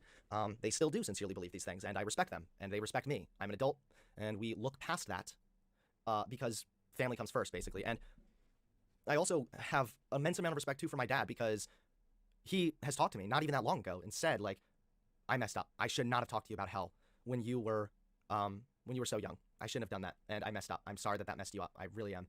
And like that meant a lot to me too, because I'm like, damn, my dad does recognize that like this probably wasn't the best approach on things. But also now as a parent myself, I am a little bit more sympathetic, because I mean, I'm trying to do the best thing I can for my child, and I know at the time they were just trying to do what was best for me. When does the debate start? It starts at 2:30. Sorry, it got rescheduled. We needed a little bit more, or Young Don needed a little bit more time. No big deal. And yeah, that's really my sort of life story, the circumstances that kind of put me in the place where I was. Of course, that's not my argument for leaving Christianity, not because it made me feel bad or not because it gave me anxiety. There are far better arguments against the existence of God, such as divine hiddenness. I find that one to be the strongest argument, or at least one of them, which is, if God exists and God wants us to know him, why does he not reveal himself to us? Why? Why does God make it so that virtually everything that happens that's been attributed to God has a natural explanation? Why? I think we basically Uh, addressed this. I mean, except for the whole natural thing, because that is a that's actually an objection from the Summa Theologiae, that everything can be explained by natural means, so there's no need for a supernatural creator, yeah, and that's one of the things that Saint Thomas goes through. Would you like to maybe you could read that from the Prima Pars, uh, Prima Pars, the second sure, question, yeah, I can do that. Article 3, objection, um, objection to the response to objection 2.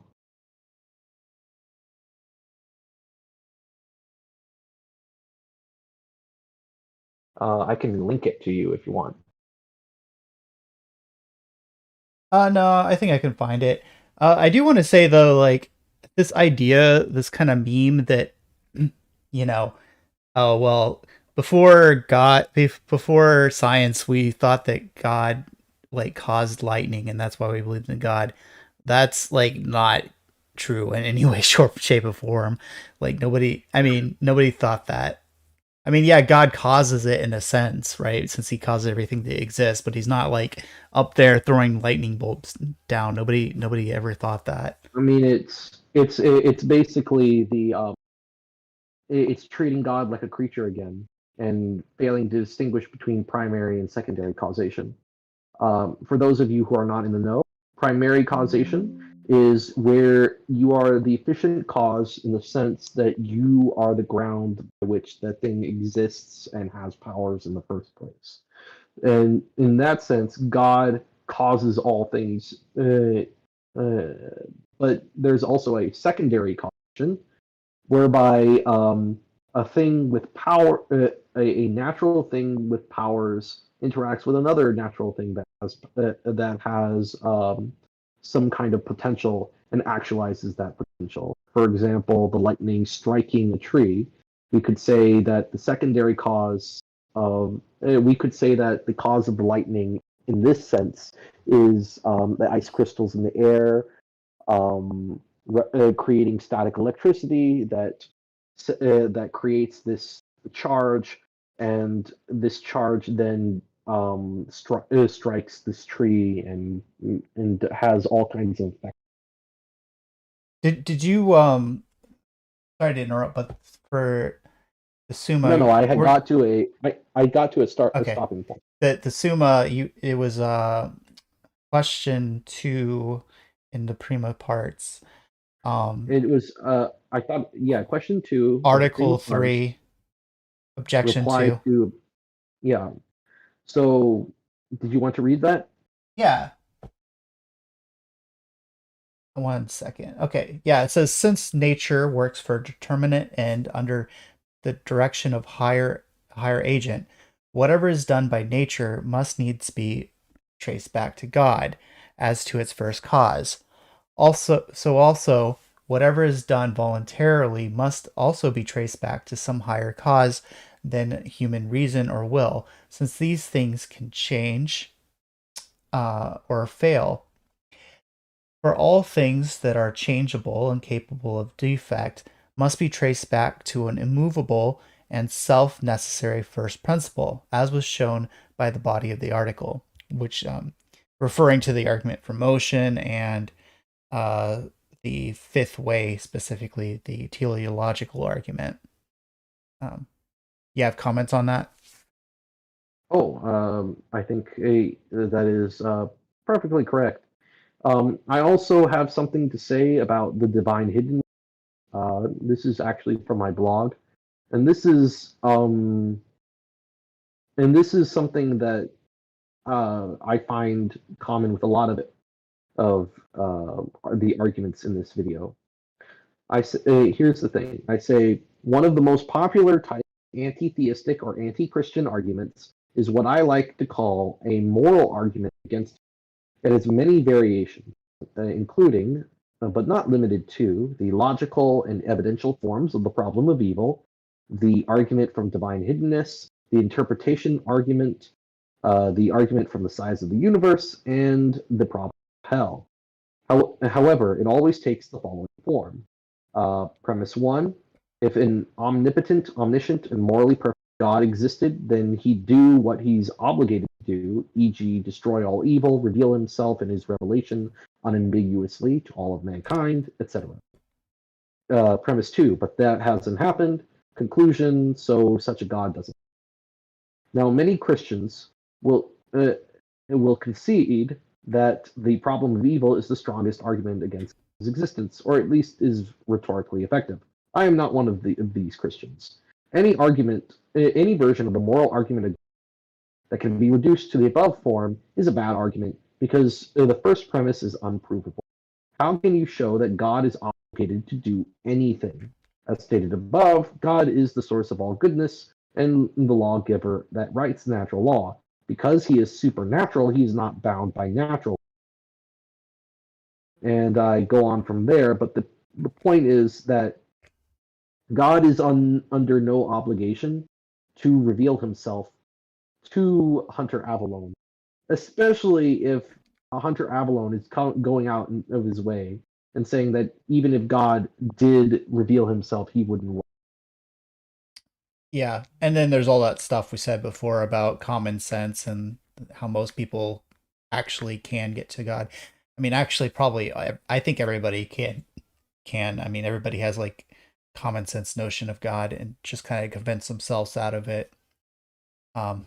Anyway, let's. I think that's a good response. Let's continue. Either God doesn't want me to know him or God doesn't want to be known. And I've thought about that too. Maybe it's possible that there does exist a God who genuinely doesn't want to be known, and when you die, you'll meet that God, and that God will say, I wanted to give this idea of does God exist, does a God not exist, to benefit humanity. I want humans to deep dive into the philosophical rigor that it requires to contemplate these complex matters. Maybe God is solely an idea that exists purely to test our own abilities, our own knowledge. I could conceive of that, But if that God existed, that God would not be able to then send people to hell for not believing. And if he did, then God would be unjust. And therefore, would he really be God? What if God revealed himself? We'd have no free will. Satan saw God and rebelled. Also, is there going to be sin in heaven? If the answer is no, then how do we have free will in heaven? Do we not have free will in heaven? Or is God able to actually make it so that we don't sin? Christianity remade the world via Okay, education. yeah. This is where you can see that he's just rambling at this point, right? But I recall that you said something about how you had a good response to this point about there being free will in heaven. Well, yeah, I mean the idea is that, well, if you don't have free will in heaven, then why did God have to give us free will on earth? And I mean, basically because I mean there are we wouldn't be able to have the good of merit. And sure, once you could argue that if we don't have free will in heaven, that maybe we don't have the ability to merit. I don't think that's necessarily true, but even if that were true, um, merit is right, or at least the character of merit that you get from, like, say, fighting in a war and sacrificing your life for your people, for your um, your comrades. That requires the evil of war. That requires the ability of you to choose to sacrifice yourself. Um, right, and so those specific goods wouldn't exist without it. And so yeah, so those specific the good of dying in a war isn't going to exist in heaven, right? But I mean, to me, I mean that's fine. I mean, different goods will exist in heaven, and God just chose to allow these goods here on earth, right? And that's fine. I don't think part of this comes out of this idea of that God has to create the best possible world. And I don't think that he needs to. He can choose some goods over some other goods. Also, why we can't choose evil in heaven, right? Or choose to sin in heaven. That's because we'll be perfectly satisfied in the goodness of God, right? We won't be seeking anything outside of God because we already will, or at least not contrary to God, right? Because we'll be perfectly happy in God's goodness, and we'll be aware of that. That you can't turn away from the perfect good once you actually possess it. Anything to add? Yeah, yeah, I would like, could I add something to that? Yeah, go ahead. Okay. So, I mean, the assumption here is that free will is the ability to just to the ability to choose otherwise. So if you can't choose otherwise, then therefore you have no free will. And this is a very liberal view, not found within the.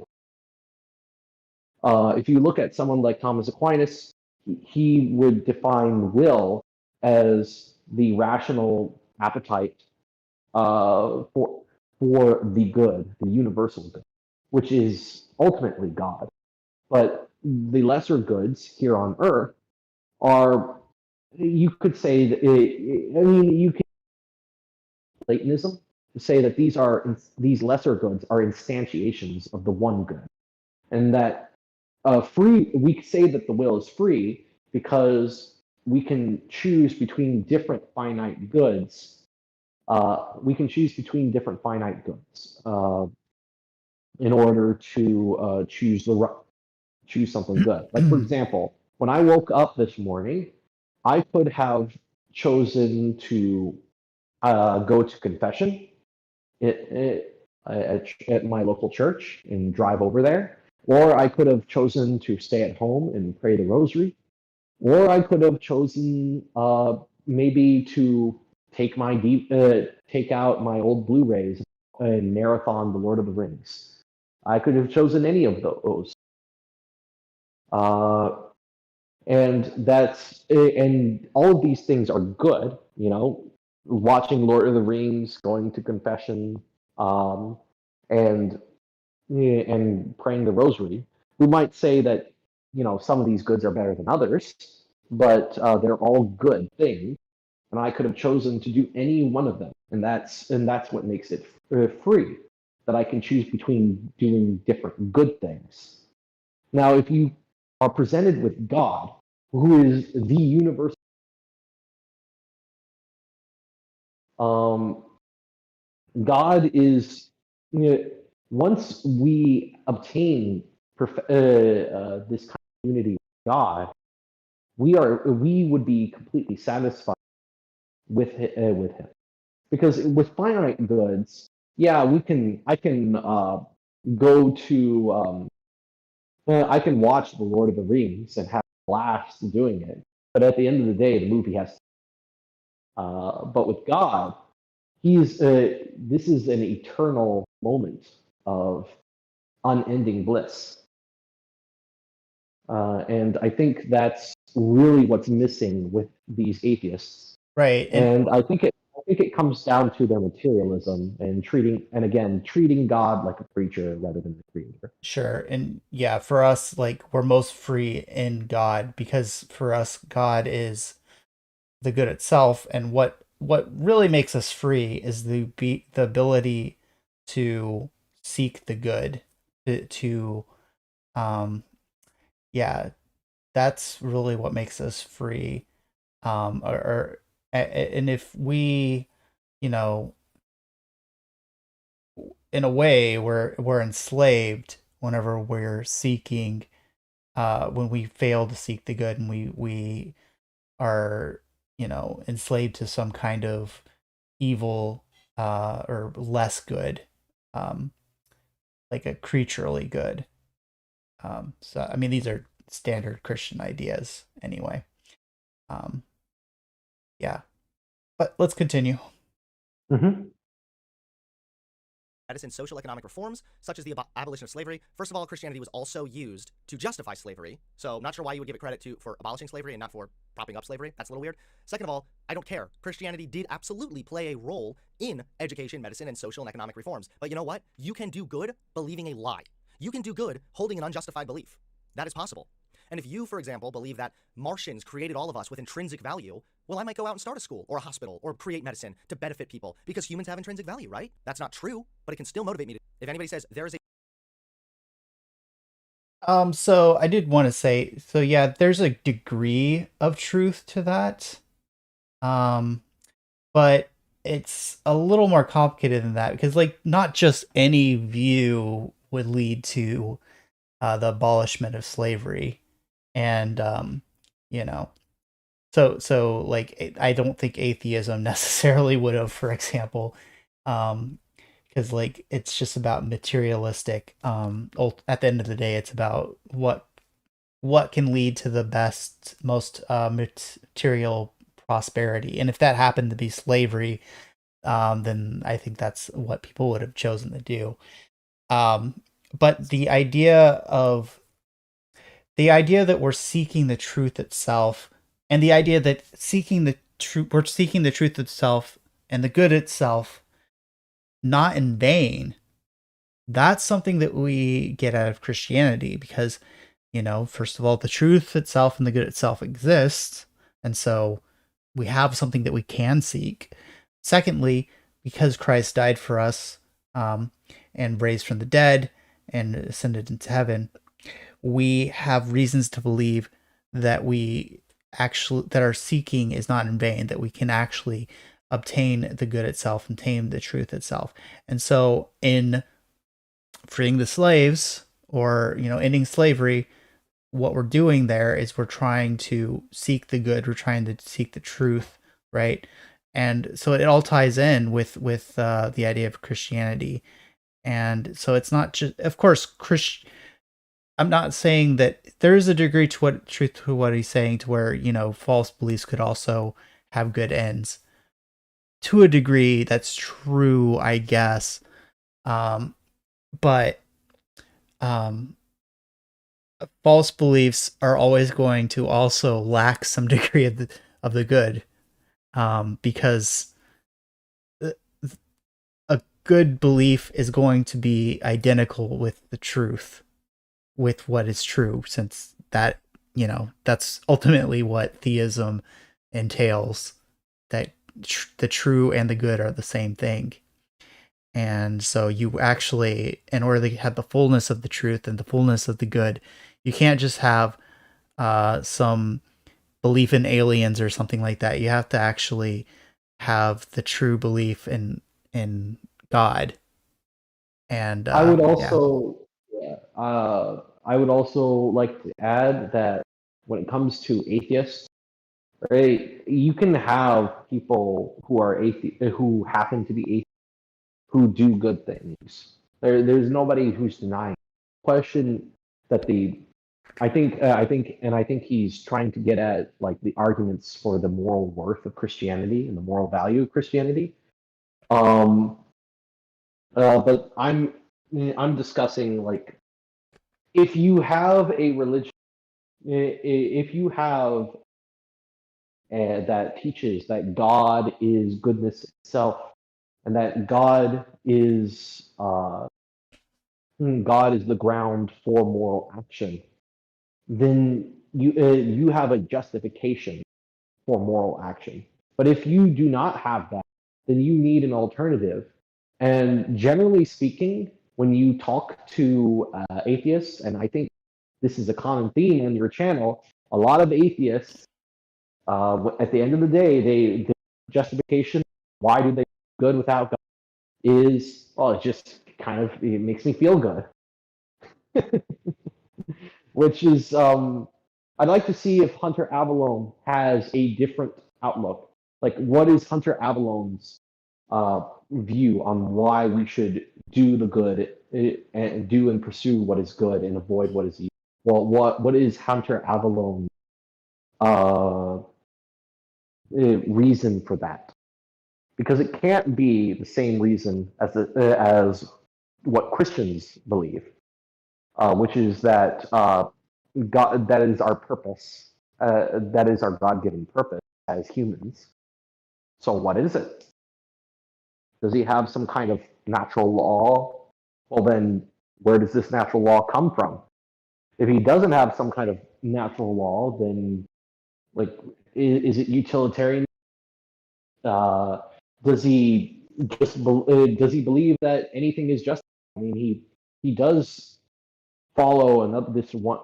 Yeah, I do know that he does. He follows this one other guy, Vaush, who is a Twitch streamer and a communist who believes that there is who believes in moral nihilism. All any action can be justified so long as it has some kind. You see it as having some positive for yourself and whatever political goals you have. Does Hunter Avallone believe in that? I mean, once you get rid of God, people. That's what I'm saying. Yeah, I agree. And yeah, I mean, if you're going to base it on, well, it makes me feel good. Well, I mean, for some people, it doesn't make you feel good to do something that's moral. And how do you know you're not one of those people who, you know, is doing something that's immoral, but you think it's moral because it feels good to you? Or how do you know your feelings aren't going to change later on, and you're in things that now feel, um, you know, immoral are going to feel moral later on? And it's just not uh an actual basis for morality. I mean, if your morality is just like, I'm going to do whatever I feel like, that's not uh that's not morality. It's just not. But yeah, let's continue. A scientist who believes this thing, therefore, then they're being dumb. Just the same, I would never say, hey, look, this scientist believes in evolution. What? No. You present the evidence for the claim, not who believes it, why you should believe it also. Evolution, for example, growing up I was taught so much that it was just bullshit, or that it was. Um, I don't really want to into evolution. Like, I accept evolution. I don't know what you think about it, but in any case, there are multiple positions on evolution that you can take. You don't have to, for Christianity, you don't have to be a young Earth creationist. Um, so, I think uh, that a more interesting avenue to discuss as Catholics would have to be the authority of the, because as Catholics we do hold that if you do not, you know, Thomas Aquinas had a very what some people would call an authoritarian view of the church. He believed that unless you believed every single thing that the church taught as dogma, and you held to it with a dogmatic faith, unless you did that, then you do not even have dead faith. You have no faith at all. And it comes and are you familiar with that passage from Thomas Aquinas? not especially. Um, Hmm. I mean, I probably heard it before, but I don't really remember it specifically. Okay. Okay. So I can look that up. Um, Yeah, but Thomas. he also says in another place that if if so with respect to Genesis, if let's say that you find out that this is that your interpretation of Genesis is incorrect, he does say that the Bible can be interpreted in many different ways, and if it turns out that science proves that your interpretation is incorrect, well, you can just change your interpretation. And in fact, I think he says that you should change your interpretation. And I know people will debate whether or not that it has been disproven, but that's another discussion, I think. So this is okay. So this is the passage I'm talking about. Uh, Summa Theologiae, the second part of the second part, question 5, article 3. Um, he says, um, it, the question is whether a man who disbelieves one article of faith can have lifeless faith in the other articles. For those of you who do not know, a dead faith or lifeless faith is faith without works, because there's a passage of scripture that says faith without works is dead, meaning that if you believe something but you do not act as though that thing is true, you have a dead faith, and rather than a living faith. Um, and so uh, he says, I answer that neither living nor lifeless faith remains in a heretic who disbelieves one article of faith. The reason of this is that the species of every habit depends on the formal aspect of the object, without which the species of the habit cannot remain. Now, the formal object of faith is the first truth, as manifest in the Holy Writ and in the teachings of the Church, which proceeds from the first truth. Consequently, whoever does not adhere as to an infallible and divine rule to the teaching of the Church, which proceeds from the first truth manifested in Holy Writ, has not the habit of faith, but holds that which is of faith otherwise than by faith. Even so, it is evident that man whose mind holds a conclusion without knowing how it is proved has not scientific knowledge, but merely an opinion about it.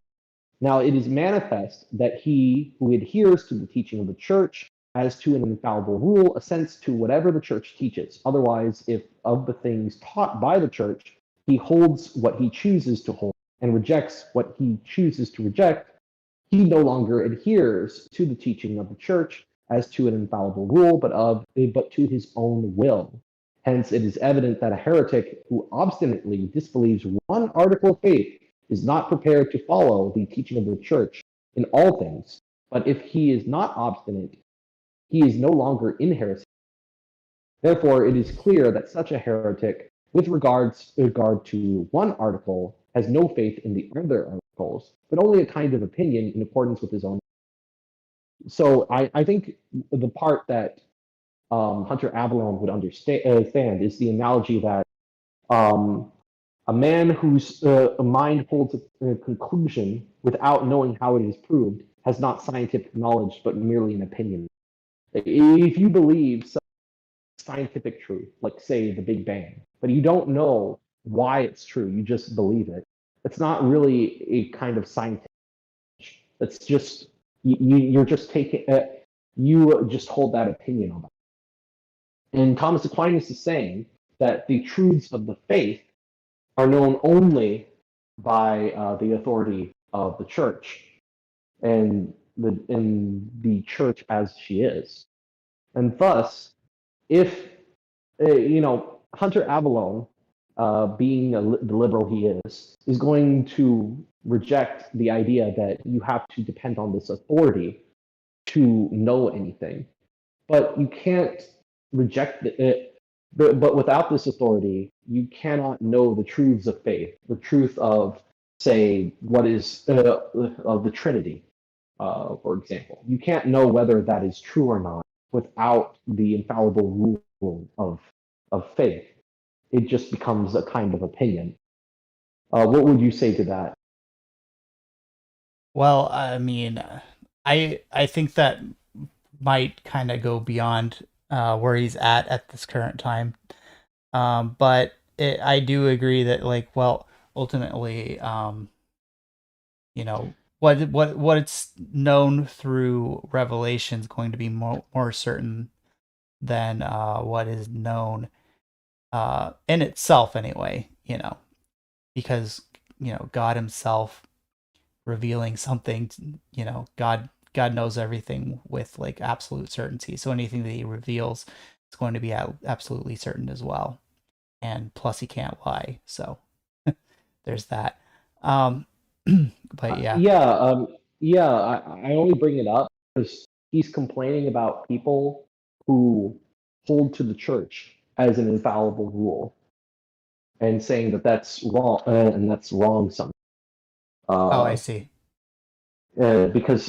because and he's talking about it in the context of young Earth creationism. But really, you can apply this to anything from the transubs. You could apply this to something that the church is required to teach, such as transubstantiation. I've seen plenty of people who mock the Catholic view of transubstantiation on exactly these grounds. Um, you know what I mean? Yeah, I mean, yeah, I agree. But you have to, the way I see it, though, to like establish this kind of faith in the church. Of course, you first have to um, believe that Christ established a church, which um, uh, in order to do that, you have to already believe that God exists. And Exactly. right, Yeah. so But I think, yeah, I do think that I believe that too. That you have and have the right metaphysical background in order to the right metaphysical in order to you just basically have to not be a rabid materialist who rejects any sign of any kind of supernatural ongoing. Has to be just something that is not real. You have to be someone who is open to that in order to be convinced something like the resurrection. yep. I think we'll stop on the video at this point. I mean, he just talks more about evidence for evolution, and like I said, that's beyond what we can talk about here. I accept evolution, and it doesn't really. It's the church, at least the Catholic Church has made it clear that you can accept evolution and remain Catholic. So it's not really an issue in my opinion. As far as like should you become Catholic, let alone the fact that you can believe in God without even becoming Catholic, in theory. So, uh, Hey, yeah. I'd like to. I need to step away for a bit. I'll be right back. You can continue to. You. Yeah. I just need to step away for a bit. Okay, yeah, go ahead. Um, I guess we didn't really get any questions. We did get some comments, so I guess I'll look at these for a second while he's gone. And I just sent the link over to Hunter Avallone's Discord. So I should have sent that earlier. I didn't think about it. But yeah, if anybody from Hunter's Discord has questions about God's existence or whatever, feel free to send them. Um, so let's see here.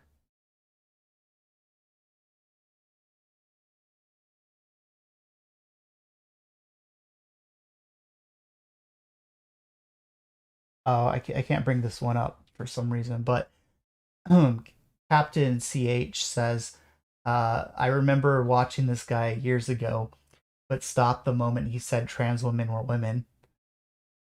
Yeah, I don't know. Can I get banned on YouTube for saying that? I don't know. But yeah, I don't know. Uh, I stopped listening to Hunter a long time ago. I did listen to some of his videos for a little while because he was I don't know. I was watching those anti-feminist videos, and so he was doing one of them. But I mean, he was always kind of emotional, kind of in his response, and not really well, super logical, honestly. I mean, his arguments are. I mean, his arguments were always based on. Oh, just look at this. This is clearly stupid. And so the form of argumentation hasn't changed. It's just that he switched sides, so to speak, because I guess according to him, he was beaten in a debate by this other Twitch streamer named Bosch that I mentioned earlier, and then and so he was because he lost that debate. He decided to switch his viewpoints to match Bosch's closely,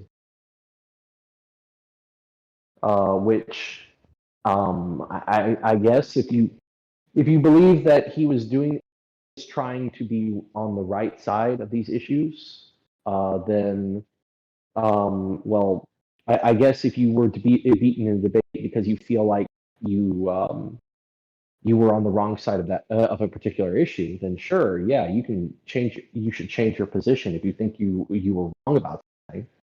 But I don't think that Hunter was changing it because he was wrong. I think he was. I think in a lot of that's not really what happens most of the because what happens most of the time is when you lose debate like that, you investigate your own position more thoroughly. You know, it's not as though you just turn on a dime like.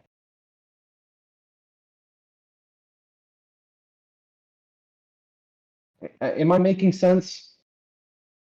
Yeah.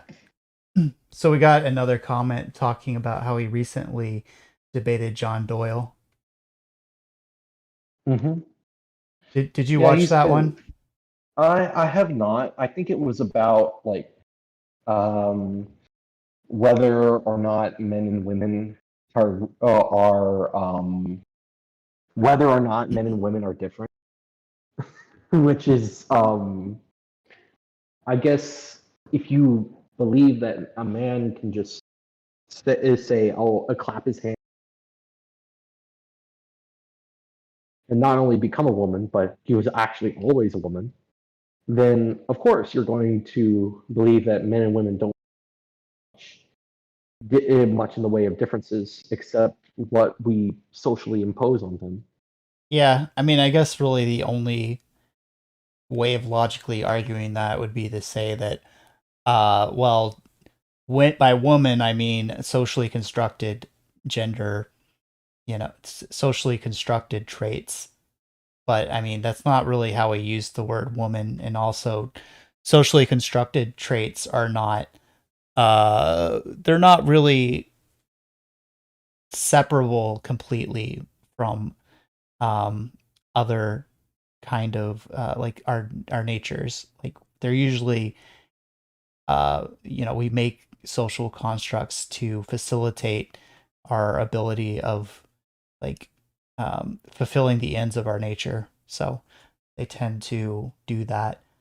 Um, yeah, I did watch part of that debate. I watched like a few minutes in, but then I don't know. I just didn't have time for it because like it's not even really a debate for me. Like it's just like obviously, men and women are different. And I have a background in biology, so I have a lot of knowledge on this kind of stuff. So um yeah. I mean, it might be interesting to look at it from like a meta perspective of, well, okay, is the what does this debate say about our society? Nothing good, I'd imagine.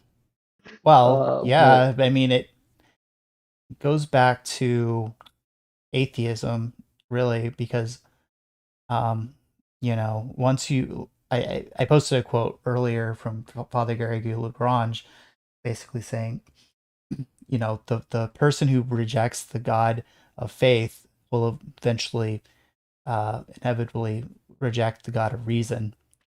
And it just, you know, the theological reason for that is that God will withdraw grace from us basically as we, act against him.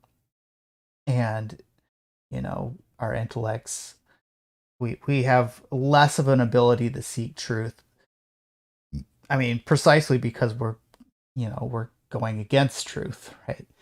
And God, sometimes it's just God, will withdraw from us some of the grace just so that we'll realize what we're doing is wrong and turn back to him, because like sometimes it just takes us committing a great sin in order for us to realize that, oh wait, we do need to rely on God. We do need God. um Other times it's just that we've, with the sinners that are damned, that they've just completely rejected God and they don't deserve any of God's grace anymore. Yeah, but anyway, um, yeah. So I that's would sorry, sorry, I thought you were done. no. Go ahead. Oh, yeah, I have written and made a video by responding to one of Hunter Avallone points where I essentially use his argument against him and argue in favor of uh, the argue in favor of things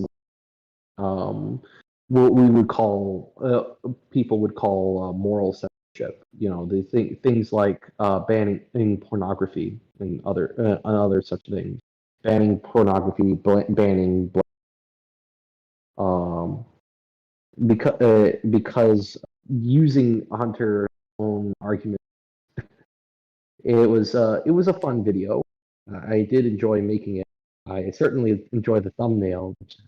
I think you can see it in the Thomistic Disputations. And for those of you who aren't privy to the video, called it's on my channel. It's called Hunter Avallone Normalized Censorship, and it has a little thumbnail of all the NPC Wojak saying in unison, "We are individuals expressing ourselves." Yeah, so you guys can go check out that video. Just I mean your channel's Applied Virtue, right? That's the name of it. Yeah, Yeah. I try to, I always try to bring it back to the moral arguments, because what I find a lot of the times is that non-believer, whatever they say about the metaphysics, most of them aren't very well trained in it, and they don't have a good reason. The reasons they give tend to be moral reasons. Like you saw with Hunter, most of his reasons for rejecting Christianity were because he thinks it's immoral, or he thinks that God is immoral for whatever reason. And I think when you address their moral their moral concerns, because at the end of the day, Hunter Avallone is one guy, and we can say why he would be very much inclined to look for any reason to reject Christianity. Um, why he would reject God, because at the end of the day, he blames God for the anxiety he feels, and that's a very sad thing. Um, but uh, when you have this kind of um, but Hunter is just one guy, and there are a bunch of different people. And so you have to ask: are all of these atheists? Do they all have anxiety issues? Um, I mean, it's plausible, but I don't. I think in a lot of ways, the real reason behind the new atheist movement isn't some obscure metaphysical or theological point, because most of them are not trained uh, in that kind of stuff. Least of all their thought leaders like the Dawkins and Hitchens of the world. No, the real reason behind it, and this was something that was talked to me about by another Christian. He, the reason behind it is the rejection of the past. Because if you can show that religion as a broad category, it's not only wrong, but also stupid, irrational, and possibly even dangerous, then you have a carte blanche to immediately dismiss most of human thought throughout history.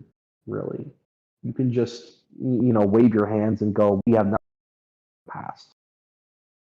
And that's what a lot of these people want to do. They want to be able to sit back, look at the past from the lens of a 21st century secular liberal, and go, "These our ancestors have nothing to teach us. We have no obligations to them, and we have no reason to them. We can just do whatever we want." Yeah. I mean, I think there's some truth to that for sure. All right. Well, with that said, though, I think we should probably end it here. Unless do you have anything else you want to say before we go? Just subscribe. Subscribe to my channel. Take a look at my Substack. Um, I also invite any of you to my Telegram, and you can follow me on Twitter. I guess I'm not, but if you want to follow me on Twitter, it's fine too. Um, and take care, everybody. God. All right. Thanks everybody for coming. Thanks for Will for coming. And yeah, I'll like I said, I'll probably do some streaming on Twitch, responding to some other of his videos. Since that'll probably take a little longer, even though this video was pretty long. But anyway, thanks everybody for coming.